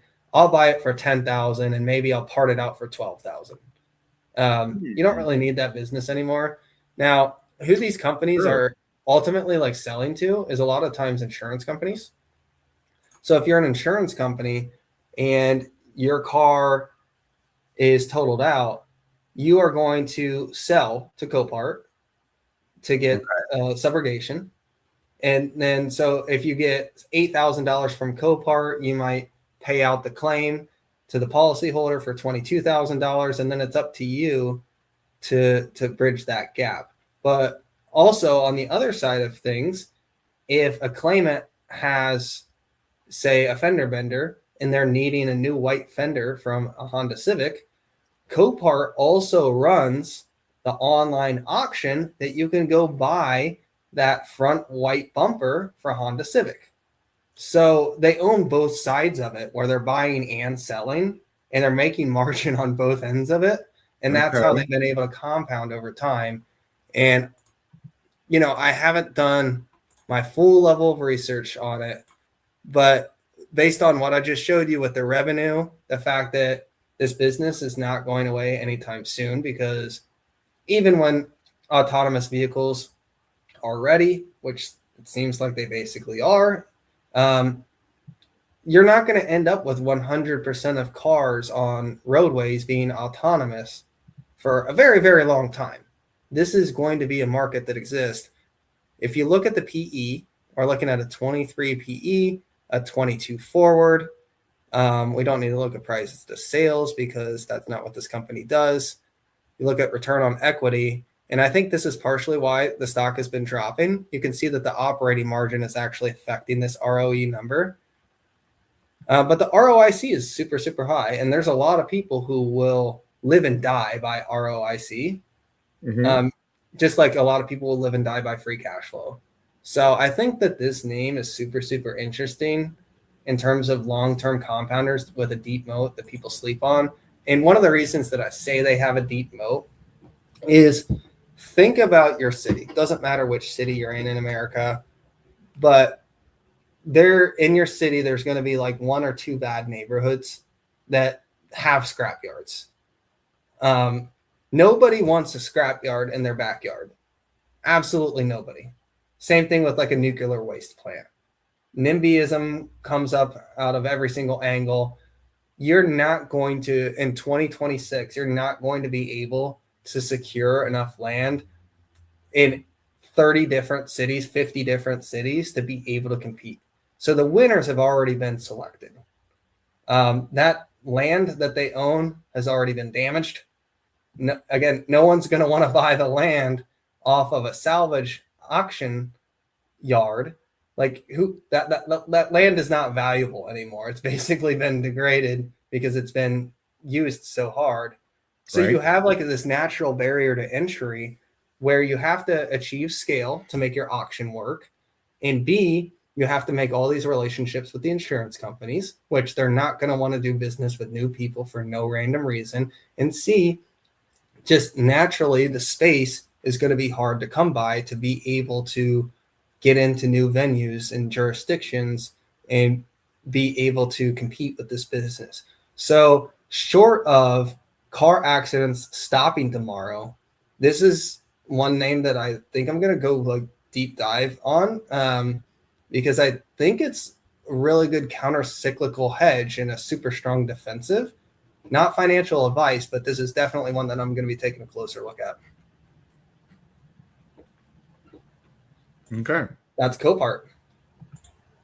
If anyone's heard anything more about this company, send that DD my way because I want that shit. Send him that shit. What else did we have on the agenda? 13Fs? Everybody likes to talk about that. I don't care too much about them. I mean, brought it up briefly when we talked about Berkshire and New York Times, but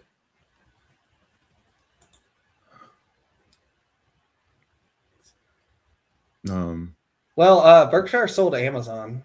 I'm not sure what that was about, like to buy into it and then like immediately sell it. That was kind of weird, right? Yeah, I don't know. I don't know who's selling Amazon at these levels. I mean, the worst thing I'm doing right now is I'm really looking at buying a buy right on Amazon. I almost pulled the trigger today, but couldn't quite get the price I wanted on it. But it just seems like that's another good play. I entered with a couple, whenever I did it, I remember it was a year or 2 years ago, but I bought it like $195 with a $300 covered call on it on the lot, or like the 190s, because we had the Jeff Bezos is getting married covered call on the stock. So anytime it hit like 200, it was selling off. So I was like, all right, well, I'll put it at 300. You know, I'll get a 50% upside on the option, you know, on the shares if it gets sold, called away, and I got a really good premium. I feel like that's a good play now. We're still basically in the same ballpark, 200-ish, but I'm looking at like the January 27s or the June 27s at like 20 delta or like 20 delta, so that's like 350-ish level. So 20% chance it gets called away. But if it does, I mean, you get to sell at 350. That's a pretty good trade. It's what, like 50 is basically 300, and then another 50 on top of that. And it's like 60-ish% profit if it gets called away. I mean, there's worse trades. Right. Plus, you get $7 in premium per share for your entry price. So, and now you become illiquid with the money for a long time because you have a leap on, against you. But it's one of those things where you're like, okay, I'm the worst thing that happens to me is the trade goes against me, and I have to make 65% on this money. Oh, darn. Yeah, I'm trying not to get too cute with Amazon. I just feel like we don't know if it's going to be 9 months from now or 19 months from now or even 90 months from now. Like, it just seems inevitable. Does it not? Yeah. Well, I mean, it's like Google was, right? It's like, it's inevitable. Who knows when? It's going to require narrative shift. Okay. It's going to require, for whatever reason, the analysts are sitting out there right now and they're like, oh, CapEx. It's the only thing everyone wants to talk about. Oh, they're spending so much money on CapEx. Well, yeah. They're fighting for survival. They saw what happened in 2000. If you didn't have the build out, you didn't exist anymore. Lucas still exists. Cisco exists. Pets.com doesn't exist, not because they were both tech names, but because Pets.com didn't have anything that was real. If you have real assets, if you become, we talked about the Halo trade last week, right? If you become asset heavy as a tech name, and Amazon already has a bunch of assets with their distribution centers and vehicles and stuff, right? If you become more asset heavy, you're more Halo than all the other big tech. So you get to be big tech and Halo. I don't see how that doesn't work out for Amazon. Yeah. One thing I do think is interesting, if you go back and look at, and I'm trying to pull it up here, is if you go back and look at the industrial powers of the early 1900s, the companies that spent all the CapEx, your railroads, Standard Oil, Ford, GM. Yep. You had, I think that basically covers most of them. So many of those companies still exist 100 years later. Not only do they still exist, Dougie, but like they spent most of their money in CapEx early in the 1900s, and into the 40s, 50s, and 60s, those were still the market cap leaders. And it's not because they traded flat. Like the companies that seized that opportunity and became industrial titans were industrial titans for decades. Like, investors in those companies did very well. So you tell me, like, does owning the digital future, is that more important or less important, and more profitable or less profitable than building a railroad? I think I know which is more important. The railroad, having a railroad built is more important. Not that they're already built. We've already got railroads. We don't have tons of data centers going around. Like, there's a lot more demand now, I guess, is probably the better way to put it. Well, it's hard to, so there are only so many goods you could move from one side of the country to another. Like, there was only so much produce grown in the state of Iowa, corn grown in the state of Iowa, that had to get shipped around the country. There's not that kind of a limit for information.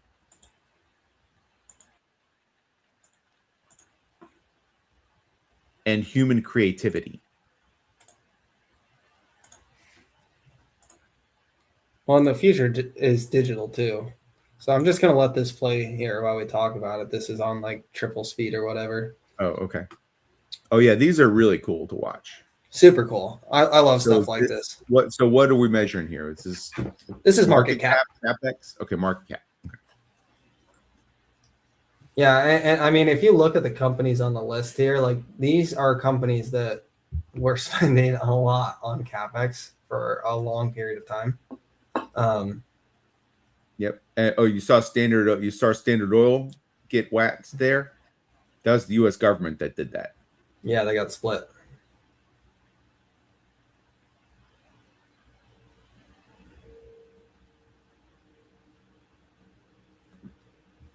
And shout out to the people who like are smart enough to figure out how to make stuff like this. Good stuff. I'm sure nowadays you can just throw it all in like Royal Dutch a quad Shell. bot. Hey, look at all those unrealized cap gains. Oh, look, there they all go. They're all going away.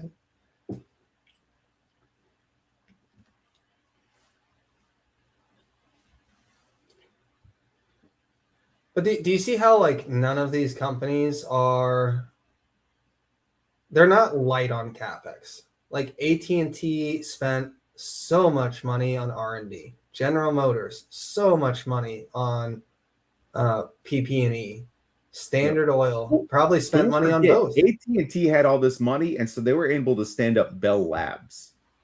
Right. Which we're about to get to World War II, and I got news for you. Bell Labs is one of the reasons they won World War II. Because they were just doing pure, unadulterated research. Which is you could argue what like Amazon and Microsoft and and Google what their are AI doing labs today. are doing now. Yeah. Well, I mean, Google. That's what Google DeepMind was, except AT&T never took their foot off the pedal for their, incubator at Bell Labs. And one does definitely get the sense that Google went through a period where they just lost the thread for a little while, like Apple has. Although the hilarious thing is Apple's going to win the AI race by not participating. You think? Yeah. Did you see the thing I posted today? I was at work and they were doing a, like the first 5-minute safety meeting. And it was about how we have to make sure it was about a global security threat about people wearing meta glasses in the office. Wow. So as bearish as, some YouTubers are about the glasses as the form factor. Yep. Wait, so you think that's good for the glasses? No, it's bad for the glasses. Like right. if people's employers are not going to allow them to wear the glasses to work, then why buy them? Yeah, that too. It's just for something for you to wear on the weekend and in your car, but you can't wear them during your daily life. Like the things you need. There's going to be the social AI, cost of it too, right? Yeah. Well, the things that AI is supposed to help you with, reminding you, hey, you had this conversation and blah, blah, blah, and you had this meeting and you had this calendar appointment and all these things. It's supposed to organize your life for you, but you can't bring it to work. Pause. This chart got weird. I want to go back and talk about what just happened. NTT comes out of nowhere. Yeah, so they formed like a telecom conglomerate here. So I just wanted to point that out to everyone who was like, yo, what just happened there? They end up getting broken up again. It looks like the Japanese market was in a bit of a bubble there in the late 80s, early 90s. And then you can see that because they were making good stuff and the US wasn't anymore. Exactly. Right? I mean, so look, the US has now rotated into tech. Yep. And there's Cisco, there's IBM, there's T-Mobile. Microsoft is running up the score. Here in a second, we should see Walmart jumps some more in there, familiar the names. retailer. GE is about to shit the bed. Well, after they take over, then they shit the bed hard. Got some pharma in there. We got Pfizer and Merck. Yep. But remember, GE owns like everything. GE owns a bit of every one of these companies on the list.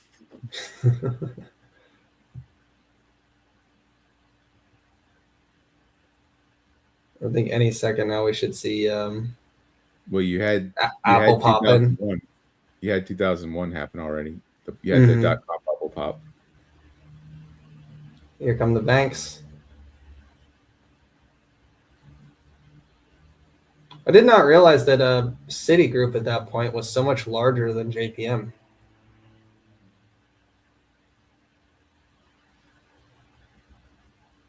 I don't remember Exxon being the largest company in the world during the Bush presidency. There they are. And I think Saudi Aramco is about to get formed here in a second.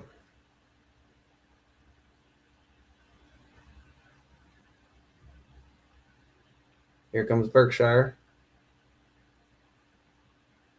Yeah, as they just buy up. And Berkshire Hathaway probably owns half these companies too. Although probably not Microsoft.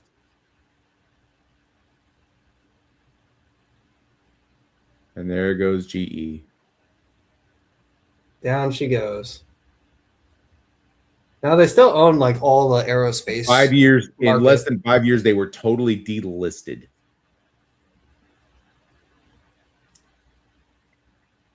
There's Apple. Yep. Chase popped onto the list, popped off the list. Here comes Chevron. I think we're gonna see JPM here in a second again. Look at the oil companies though. Just Exxon, PetroChina, Shell, Chevron, Exxon still up there. But now tech has completely worked its way into so as we're watching this, do you think that with how heavily weighted the S&P is towards technology, do you think that this is just a moment and like we are going to have rotation like we're seeing happen time and time again? What we're looking at right here, this looks a lot healthier than just the 7 tech stocks sitting on top of everything. Now this is getting out of control again, but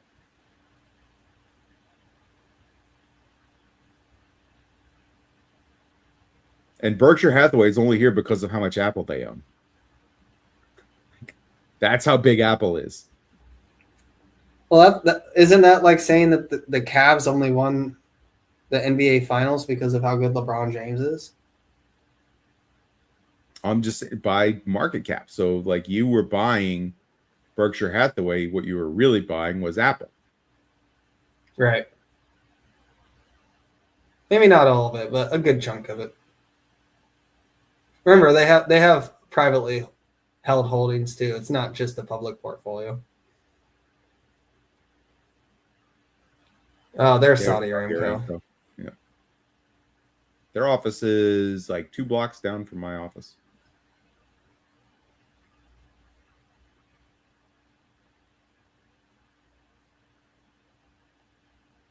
Here comes Tesla. I think Meta's about to go on a tear here in a second. What a great story for Tesla. But yeah, Meta's getting close to its $80 share price. Hey Zucks, you can split your stock. Just saying. Don't have to wait for it to be 1,400. What do you think he's spending all this money on? Like, is this really just recommendation engines to help advertising? I mean, okay, I do have to say, in the last 2 years, I have actually bought stuff off Facebook from ads. Definitely definitely employees. But I don't feel like I bought enough stuff off of Facebook to warrant the spend that they're putting into it. But it's definitely brands that I would not have been exposed to otherwise. So I looked away for a second and I totally missed Nvidia popping up. There's only been for the like 2 years, right? Yeah, here, let me back that up. I mean, it was almost instantly, right? Well, there There's you the can video, see, 2021. yeah, you can see him at the bottom on 21, and then looks like they really made their move in 22, and then again in 24. And they had the I will quarter. say. They had that quarter in 23 that was just like, oh, something is happening. Yeah. There you go.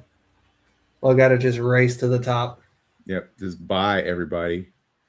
It's like Usain Bolt running a race.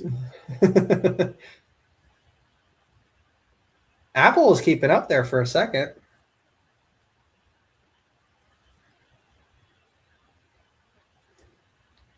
I think you'll continue seeing these few names ping pong back and forth. I do think Alphabet remains in the top 5 though. So I was running some numbers on their cloud. Amazon has got to figure out a way. I think they're going to have to. All these big companies right now that are spending the money on the capex, they're gonna have to do something to return some of the capital back to shareholders at some point. Well, look, if Amazon spends $200 billion this year and $200 billion in 27 and $200 billion in 28, at some point that operating income is going to have leverage to it. So if the capex flattens out, the free cash flow will return. Unless you think that like they're just wasting billions and billions and billions of dollars. Then at some point like that. Let me put it this way here. I'm going to make a really simple argument that's so stupid. I'm going to use book value.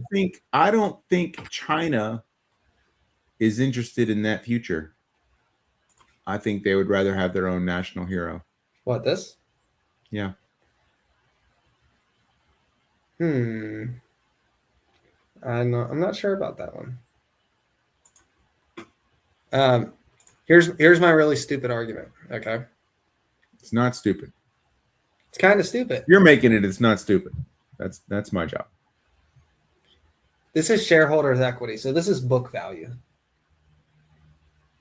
Does this look like Amazon is wasting shareholder capital? No, it doesn't. I'm just saying at some point they've got to find a way to send it back to the owner. At some point, there are two types of stocks. There are stocks that pay dividends, and there are stocks that don't. Now, there's a little fuzzy area in the middle of, well, we do buybacks, but not dividends. But look, I own a business. I bought the business from somebody else. Okay. I did that because I was able to come up with a valuation based on how much money I would make from owning that business. Right. What is the purpose of buying a stock in a company that does not pay you to be the owner of that company? Stock price go up. Why does stock price go up? Well, because at any point in time, if they wanted to turn they could turn on profitability like that. Yes. Well, I mean, so why Palantir stock price go up? Because we know the answer on the dividends. Like it's asked every quarter. Well, I mean, there's obviously a few reasons, right? They became critical. They're popular. It's a popularity contest until you're actually putting money back in the owner's pockets. Yeah, but they became super critical in terms of they're one of one, and everyone realized it at the same time. But I know where you're getting at here is they turned on the buybacks. The buybacks were defensive only. Okay. For all we know, they have not actually bought back a single share. I don't think that's true. You might be able to check on that. But the buybacks were defensive in nature to flush the shorts. I want to say that they've definitely done some buybacks. Let me find it here. Yeah, they have. Yes, likability. That is the conundrum that CEOs and boards find themselves in. What is the right number to give to the owners of the company, because the owners of the company are paying the CEO to grow the company and increase the amount of money that they get paid back. So how much CapEx do they need to continue the growth of that company and to continue the dividend payments and the growth of the dividend? Here's the repurchase of shares for Palantir, by the way. So you basically had 2 quarters where they bought back about $330 million of shares. Okay. Didn't they have like $1 billion approved? So as a percentage of free cash flow, this quarter, this December of 24, this would have been a really large percentage of free cash flow. Not so much anymore. Yeah. I remember when they issued it, it made sense to me. And I know that Grab, for example, so we're looking forward at this happening now. So Grab announced a buyback, a small one, like what, $200 million, something small like that, right? I don't remember the number, and I've had a drink. So, but I remember like Amit was very negative on that. I'm like, it's just enough to say, oh, if I want to short this company. Oh, wait, but they have a whole bunch of money that they could buy back the stock with right now, and they could squeeze me out of this position. So it's just authorizing the buyback. You don't have to do it. You just have to authorize it, and it's defensive in nature on your stock price. You say that, but like watching what happened to PayPal just makes me a non-believer. I think even Adobe too. But Adobe's they're the in that only same people category. in the world who were buying their stock. Well, PayPal and Roy were the only 2 people in the world. Dude, I love Roy. He's the best. I love him too. I feel bad because Chris Patel has made more money in 3 weeks of his PayPal trade than Roy made in his entire 3 years. But he's he waited for the bottom. When did Chris enter his position? Like the day after Roy announced he was selling, literally. Okay, so then he bought on the 4th. So it's basically traded flat. Yeah, That's what I mean. Chris has made more money than Roy ever did. Because Roy sold right here. Roy said enough is enough. So if Chris bought on the 4th at 41, this is a really rudimentary chart here. Yeah. But facts, Roy practically sold to Chris. Now Chris is in with spreads. Brittany's like, okay, I'm going. You're talking about PayPal. I'm out. Like, I'm not here for this. No, but Austin, your point is well taken that the buybacks couldn't save PayPal. And, at the end of the day, you need a good income statement, right? Yeah, you've got to have everything else going for you, and it's just that the narrative hasn't shifted and the street doesn't believe in you yet, and you still have people out there trying to take advantage of the fact that you're small and shorting you. Speaking of value buybacks, what do you guys think of Wix? I watched some of the stock tank on Wix the other day, and it sounds interesting, but it's not what I'm doing with my capital right now. I am doing something different than I have in a long time. I watched that same stock tank with Manuel, and I really respect his stock picking ability. That guy's really good at what he does. I don't know. Maybe I just wasn't listening properly. I feel like I'm a little bit just as confused as I was after. He makes the comps about, I forget what the private company was he was comparing it to, but he's like, oh, that's valued at twice what these 2 now portions of Wix are. And they're basically, both of these should be the same price as that, the same valuation as whatever that other company was. But together they're half of it. So yeah, I wish I knew more. I can't help you out. I don't. I just have not had success in trading on valuation. Yeah. Would the you say low that you're or like the a high. story investor or what? Or do you not even box yourself in like that? I don't box myself in like that. Look, I mean, I could have made a lot more money on my Robinhood trade than I did if I'd have paid attention to valuation. But if I'd have paid attention to valuation, I probably wouldn't have made as much money as I did because I would have sold when it was 30 and not 77 or 70. No, you would have sold at 70 on the way up. You never would have even held to see 130. No, I wouldn't. I wouldn't have held to 70. I barely held to 20. I exited my options at 20, or like 18. Actually, it had been to 21 and it come down to 18, and I couldn't hold my options. I couldn't handle the volatility on my options anymore, so went into shares. So yeah, another triple from there, basically. Mm-hmm. Yeah, I would have sold at 60 if I cared about valuations. So just ignoring it to a certain extent makes it easier to live with. But yeah, I try not to ignore it entirely. I'm a little bit conscious of that. Yep. Now, what I needed to do was call Laura because she would have talked me out of those sales. And I would have probably been a little bit better off than I am now. But I am sleeping a lot better after the changes I've made. Well, that ultimately means that you did the right thing. I'm still anxious about it because my upside is now terminal. My portfolio has doubled each of the last 3 years, year over year. And it will not happen next year. That's actually really similar to what mine has done. Basically double the last 3 years.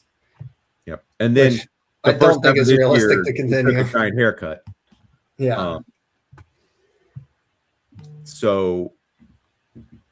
But it's almost physical. It's practically impossible for it to do that again. It's impossible for it to even keep up with the S&P, probably. Maybe it's just. I guess it just depends on how the year goes. The half of it that I'm thinking of. Yeah, but the objective of that half is not to outperform SPY; it's to pay the bills. Yeah.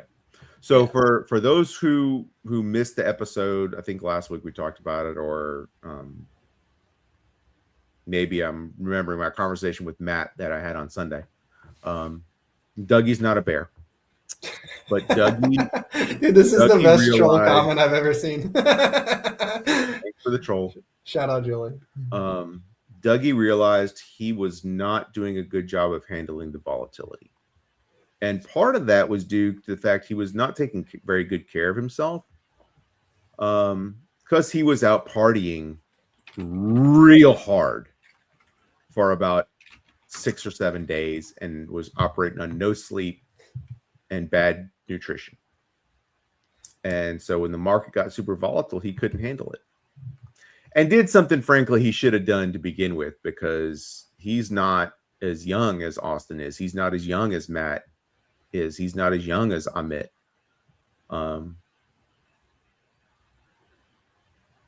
You got to start playing defense at some point. And so I realized I had to protect my ability to retire. My job is either going to be replaced because of AI in the near future, or they're just going to cut it and force someone else to do the work. And I'm not really interested in putting on a hard hat and work boots and gloves again and FRCs again and going back out into the plants. So when I lose this job, I'm probably retiring-ish. I still have my laundromat, and I might look to grow that into an empire. But in the meantime, I had to defend my ability to retire. So the new investment strategy is to take a little less than half of the portfolio and put that into fixed income, which replaces like 80% of my current salary, more than enough to live on. and pay all of our bills and things like that.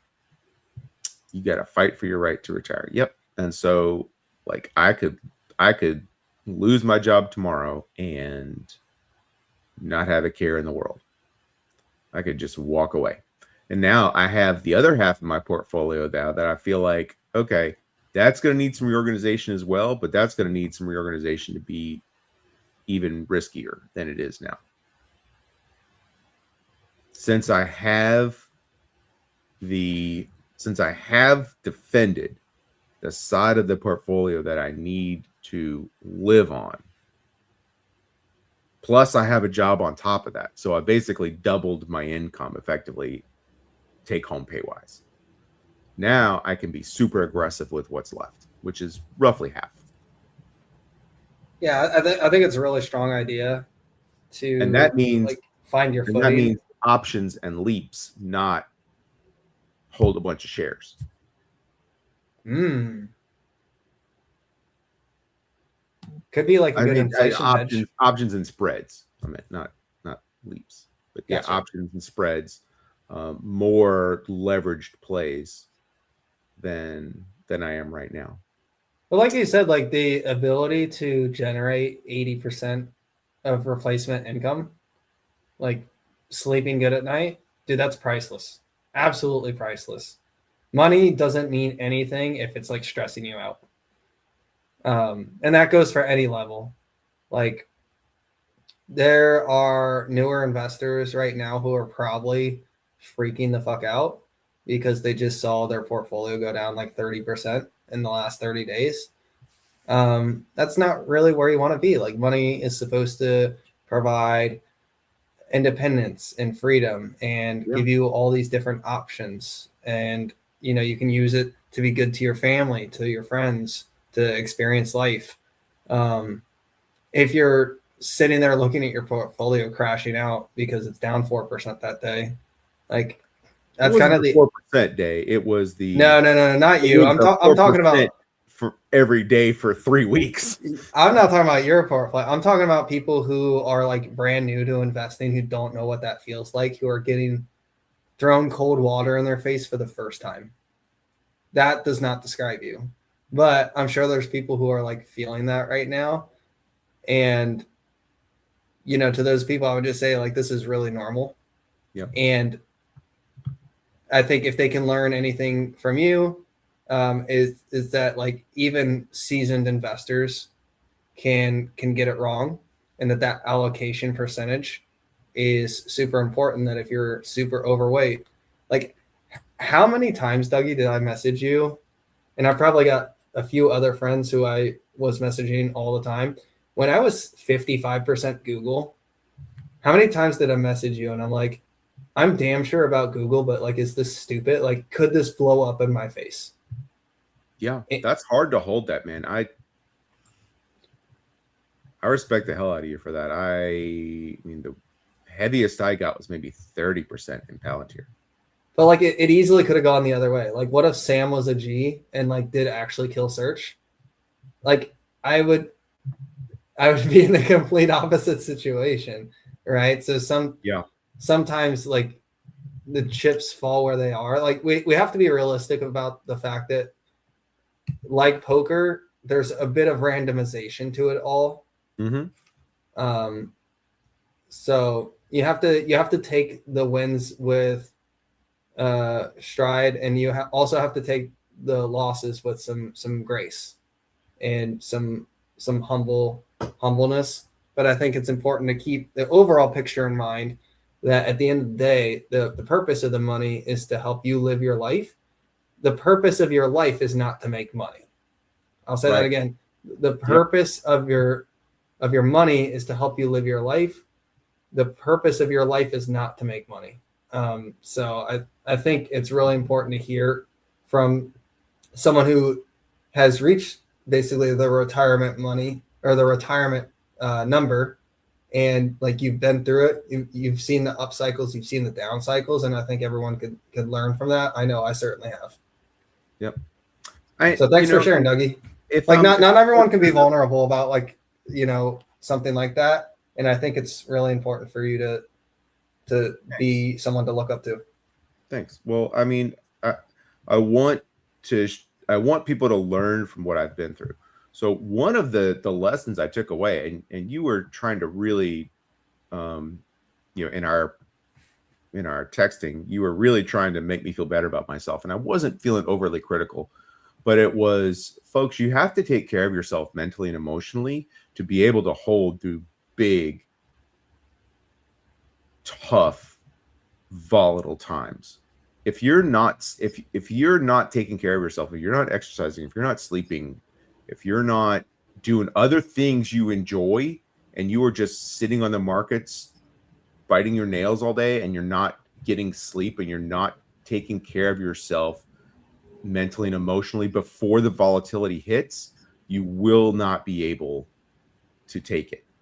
You have to be able to look at things rationally, stay unemotional. And that was something that I gave up. I'm closer than I'd like to admit to being 50 years old. And I was out partying every night till like 2 or 3 a.m. for a week. And that last night, I stayed up the entire night with our boy Matt Money, because we had a 6 a.m. flight out of New York. And so we were like, well, we're not going to bed. We'll never wake up in time to get a cab and get to the airport. So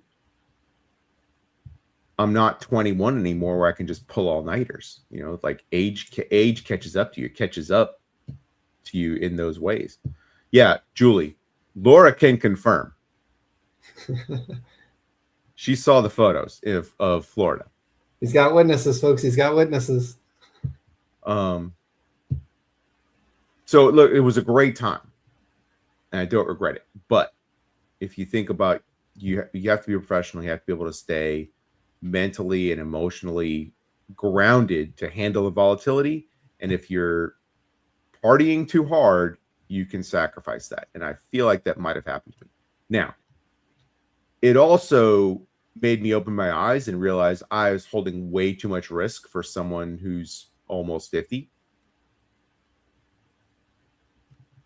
And needed to bank some of those wins, right? It's like you're playing poker and nope, I'm just going to cash out some of the money at the casino. I can let some other stuff ride, but I've got to get some of this money back to cash. I got to protect what I earned. Because you know what the casino wants you to do. Right. Keep The playing casino until wants you to let it ride. Yeah. All of it. And that type of idea too, like sometimes you can lose gains on it, because I had 4 call options on Google that I sold for maybe like $17,000-$18,000. Had I held those and then sold them at the beginning of the year when Google was at 340, like I probably did leave like a solid $15,000-$20,000 of gains on the table. But to me, the peace of mind of being able to sleep well again, of not being so crazy overweight and getting back into shares and taking off the leverage was super worth it. One of the things that I think Buffett and Munger do a really good job of teaching is temperament. And I think as investors, we probably don't spend enough time talking about temperament. Right. I don't know. Guys, watch your Buffett and Munger. Did you want to talk at all about the Buffett slander, or can we just skip right past that? You can skip past that. Who's slandering Buffett? Like, I won't say his name. Like, you can pick apart some of his stuff. He's not perfect, but I mean, come on. Well, I won't say his name, but it rhymes with although Mama Palapapatia. All right. I will grant a small caveat. Okay. If you live to be 101 years old, you will have amazing returns.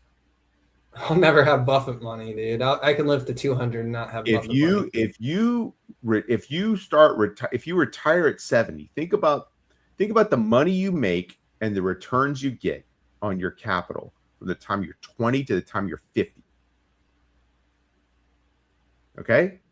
Now, think about from the time you're 70 to the time you're 100. Same time period. Except You're starting with the millions you had when you're 70. instead of the 0 you started with when you were 20. Sure. He also All you has the gotta issue do- though, and he just- has If you get to 70, just spy and chill, and you'll be 101, and they'll call you the greatest investor and one of the greatest investors in history. I'm not sure that's quite how it went down. Remember, he does have the too big problem where by the time that Berkshire got to like 2005, and especially after the great financial crisis, he was running into an issue where he can't even buy stake in a company without a gazillion people trying to follow him into the trade, and he can't even get enough shares of a company before like he's 50% owner of it. Like it did create a problem for him that when you're trying to manage that much money, if you want to buy Duolingo, like Berkshire can't buy Duolingo. You know what I mean? Because the instant it gets out, like the stock price runs up. Yeah. Yeah. But like Laura, think about if your parents were just going to hold the SPY and they were going to live to be 101. They've got 17 more years. On the rule of 7, that's at least 2 doubles.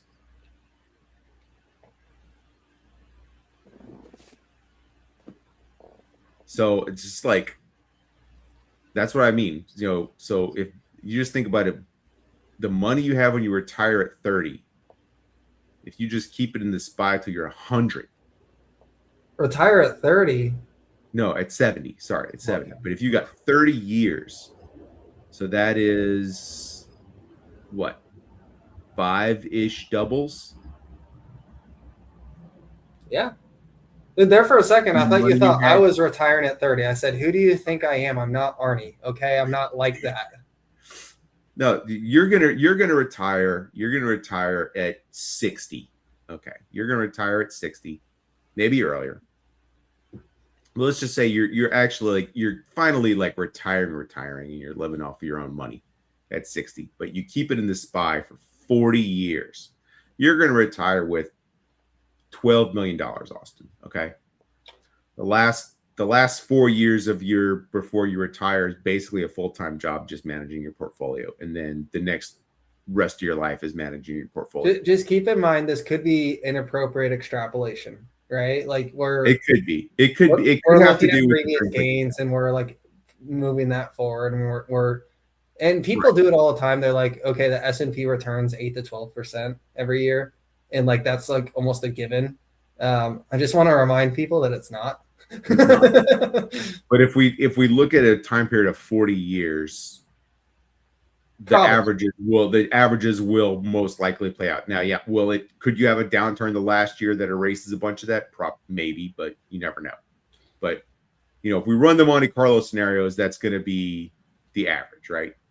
So, or Ray Dalio is right, 40 and then we're all screwed. You have 40 years. That's like 7 doubles. Did you read any of that Ray Dalio article? I'm guessing that's a no. That's a no. Big fat no. I got more.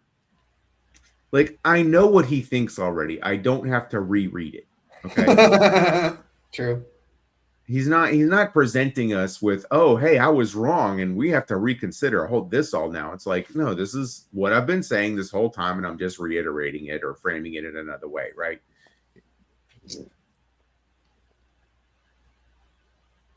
Well, I'll start taking China seriously when they start invading stuff. They're kind of playing the long game right now, and it seems to be working. But not that I'm not taking them seriously. A world war for long enough, eventually you'll be right. Yeah, it's like the people have been predicting the bubble in tech stocks that was going to burst. I was like, this is the most predicted bubble in history. So here's what scares me about this. So Laura is correct in pointing out, like, Dalio has been a perma bear, and he's kind of been hammering this for quite some time. But around that same time is like when the WTO started showing up. That's when we started exporting all of our manufacturing. Like, we're playing a really, really long game here. So I think it's kind of unfair to say like he is just a perma bear, because he's been pretty consistent with his message, has he not? Which has been bearish. It's been bearish, but it's been like, we're going to have destabilizing forces that are going to make people reconsider But he having. runs a hedge fund, so he's talking his book. Well, he doesn't even run Bridgewater anymore, right? Yeah, but right. But I'm just saying he's still talking his investments. I mean, he hasn't had a come to Jesus moment and had a massive turn. Think about, I mean, he is fabulously wealthy because he's been able to convince people to give him money to hedge against these most terrible things that could happen. And he's gotten paid because of that. Yes, he's not wrong. He just exaggerates the effect and the urgency. But imagine if he had been a bull for the last 20 years, how much richer he would be and how much richer he would have made his clients. Sure. Yeah, there's valid argument to all of that. And we're not talking about, oh, he got lucky on one stock for a couple of years and it was all paper gains for 3 years and then it all disappeared. No, we're talking about 20 years of compounded growth that he missed. I mean, he made it up in other ways, right? He was right about gold. There's been a few things that he did get correct. I think he called great financial crisis. I'm not sure if he made money on it or if it was broken clock right twice a day. But he has had his moments. I mean, I don't really give anybody credit for gold being a trade. Why not? It's not that hard. It's, the most valuable thing in the history of the world is going to continue to accrete in value. Okay, yeah, great job. Genius investor there. How many other things outperformed it that weren't hard to find? Well, it depends what time. That took imagination and critical thinking. Well, you don't get extra money for the stock that you picked being hard to solve. You like if a stock is an easy pick or a hard pick, like the returns are what matters, not how difficult it was to spot, right? At least that's where I sit. I don't care how blind and obvious it is. Like at the end of the day, I don't care if Apple smacks you across the face and is an obvious buy or whatever, and like you make the same amount of money being like a mega brain and finding like some materials company that you knew Trump was going to put up ahead of time. At the end of the day, 50% is 50%. I don't think gold was a given, because if the dollar continued to be dominant, and I think it is still dominant, but it's starting to lose some of its dominance. If the dollar wasn't in question, then gold wouldn't have rallied. So I will give the gold people their credit. My gold thesis was look at the Oval Office.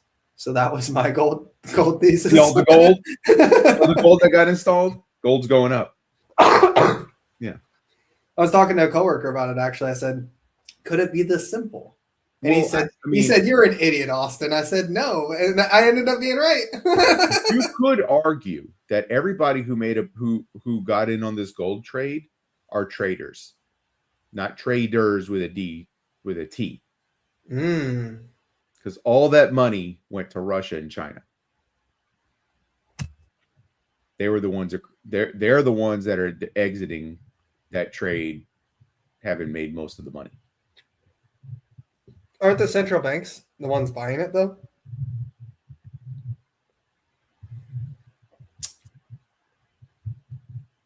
So if they're the ones bidding, they're the ones bidding it up, but they're not the ones who already had the positions built out. Oh God, I see what you're saying. I don't know. It'll be interesting. I I think mean, that's basically the run on gold just financed the Ukraine war for another couple of years. it's entirely possible. I think that's all we had for the docket. Did you have anything else? No, I don't remember anything specifically. But man, we've just had we had an amazing week overall. So many things that okay, so one last thing is do we have a giant sell-off again tomorrow and then relief on Friday? Like this world, I mean, that's been the pattern the last 3 weeks is the world ends on Thursday. The memo went out. Thursdays are bad. Yeah, I don't know. I don't really do like the short-term price action thing. Like I'll do macro for like a year or longer, but Yeah. like is the market green or red tomorrow? That's not really my jam. No, I was just maybe picking up on a little micro trend that we're rallying on Monday. We didn't have a Monday this week, so tomorrow might be Wednesday and Friday might be Thursday.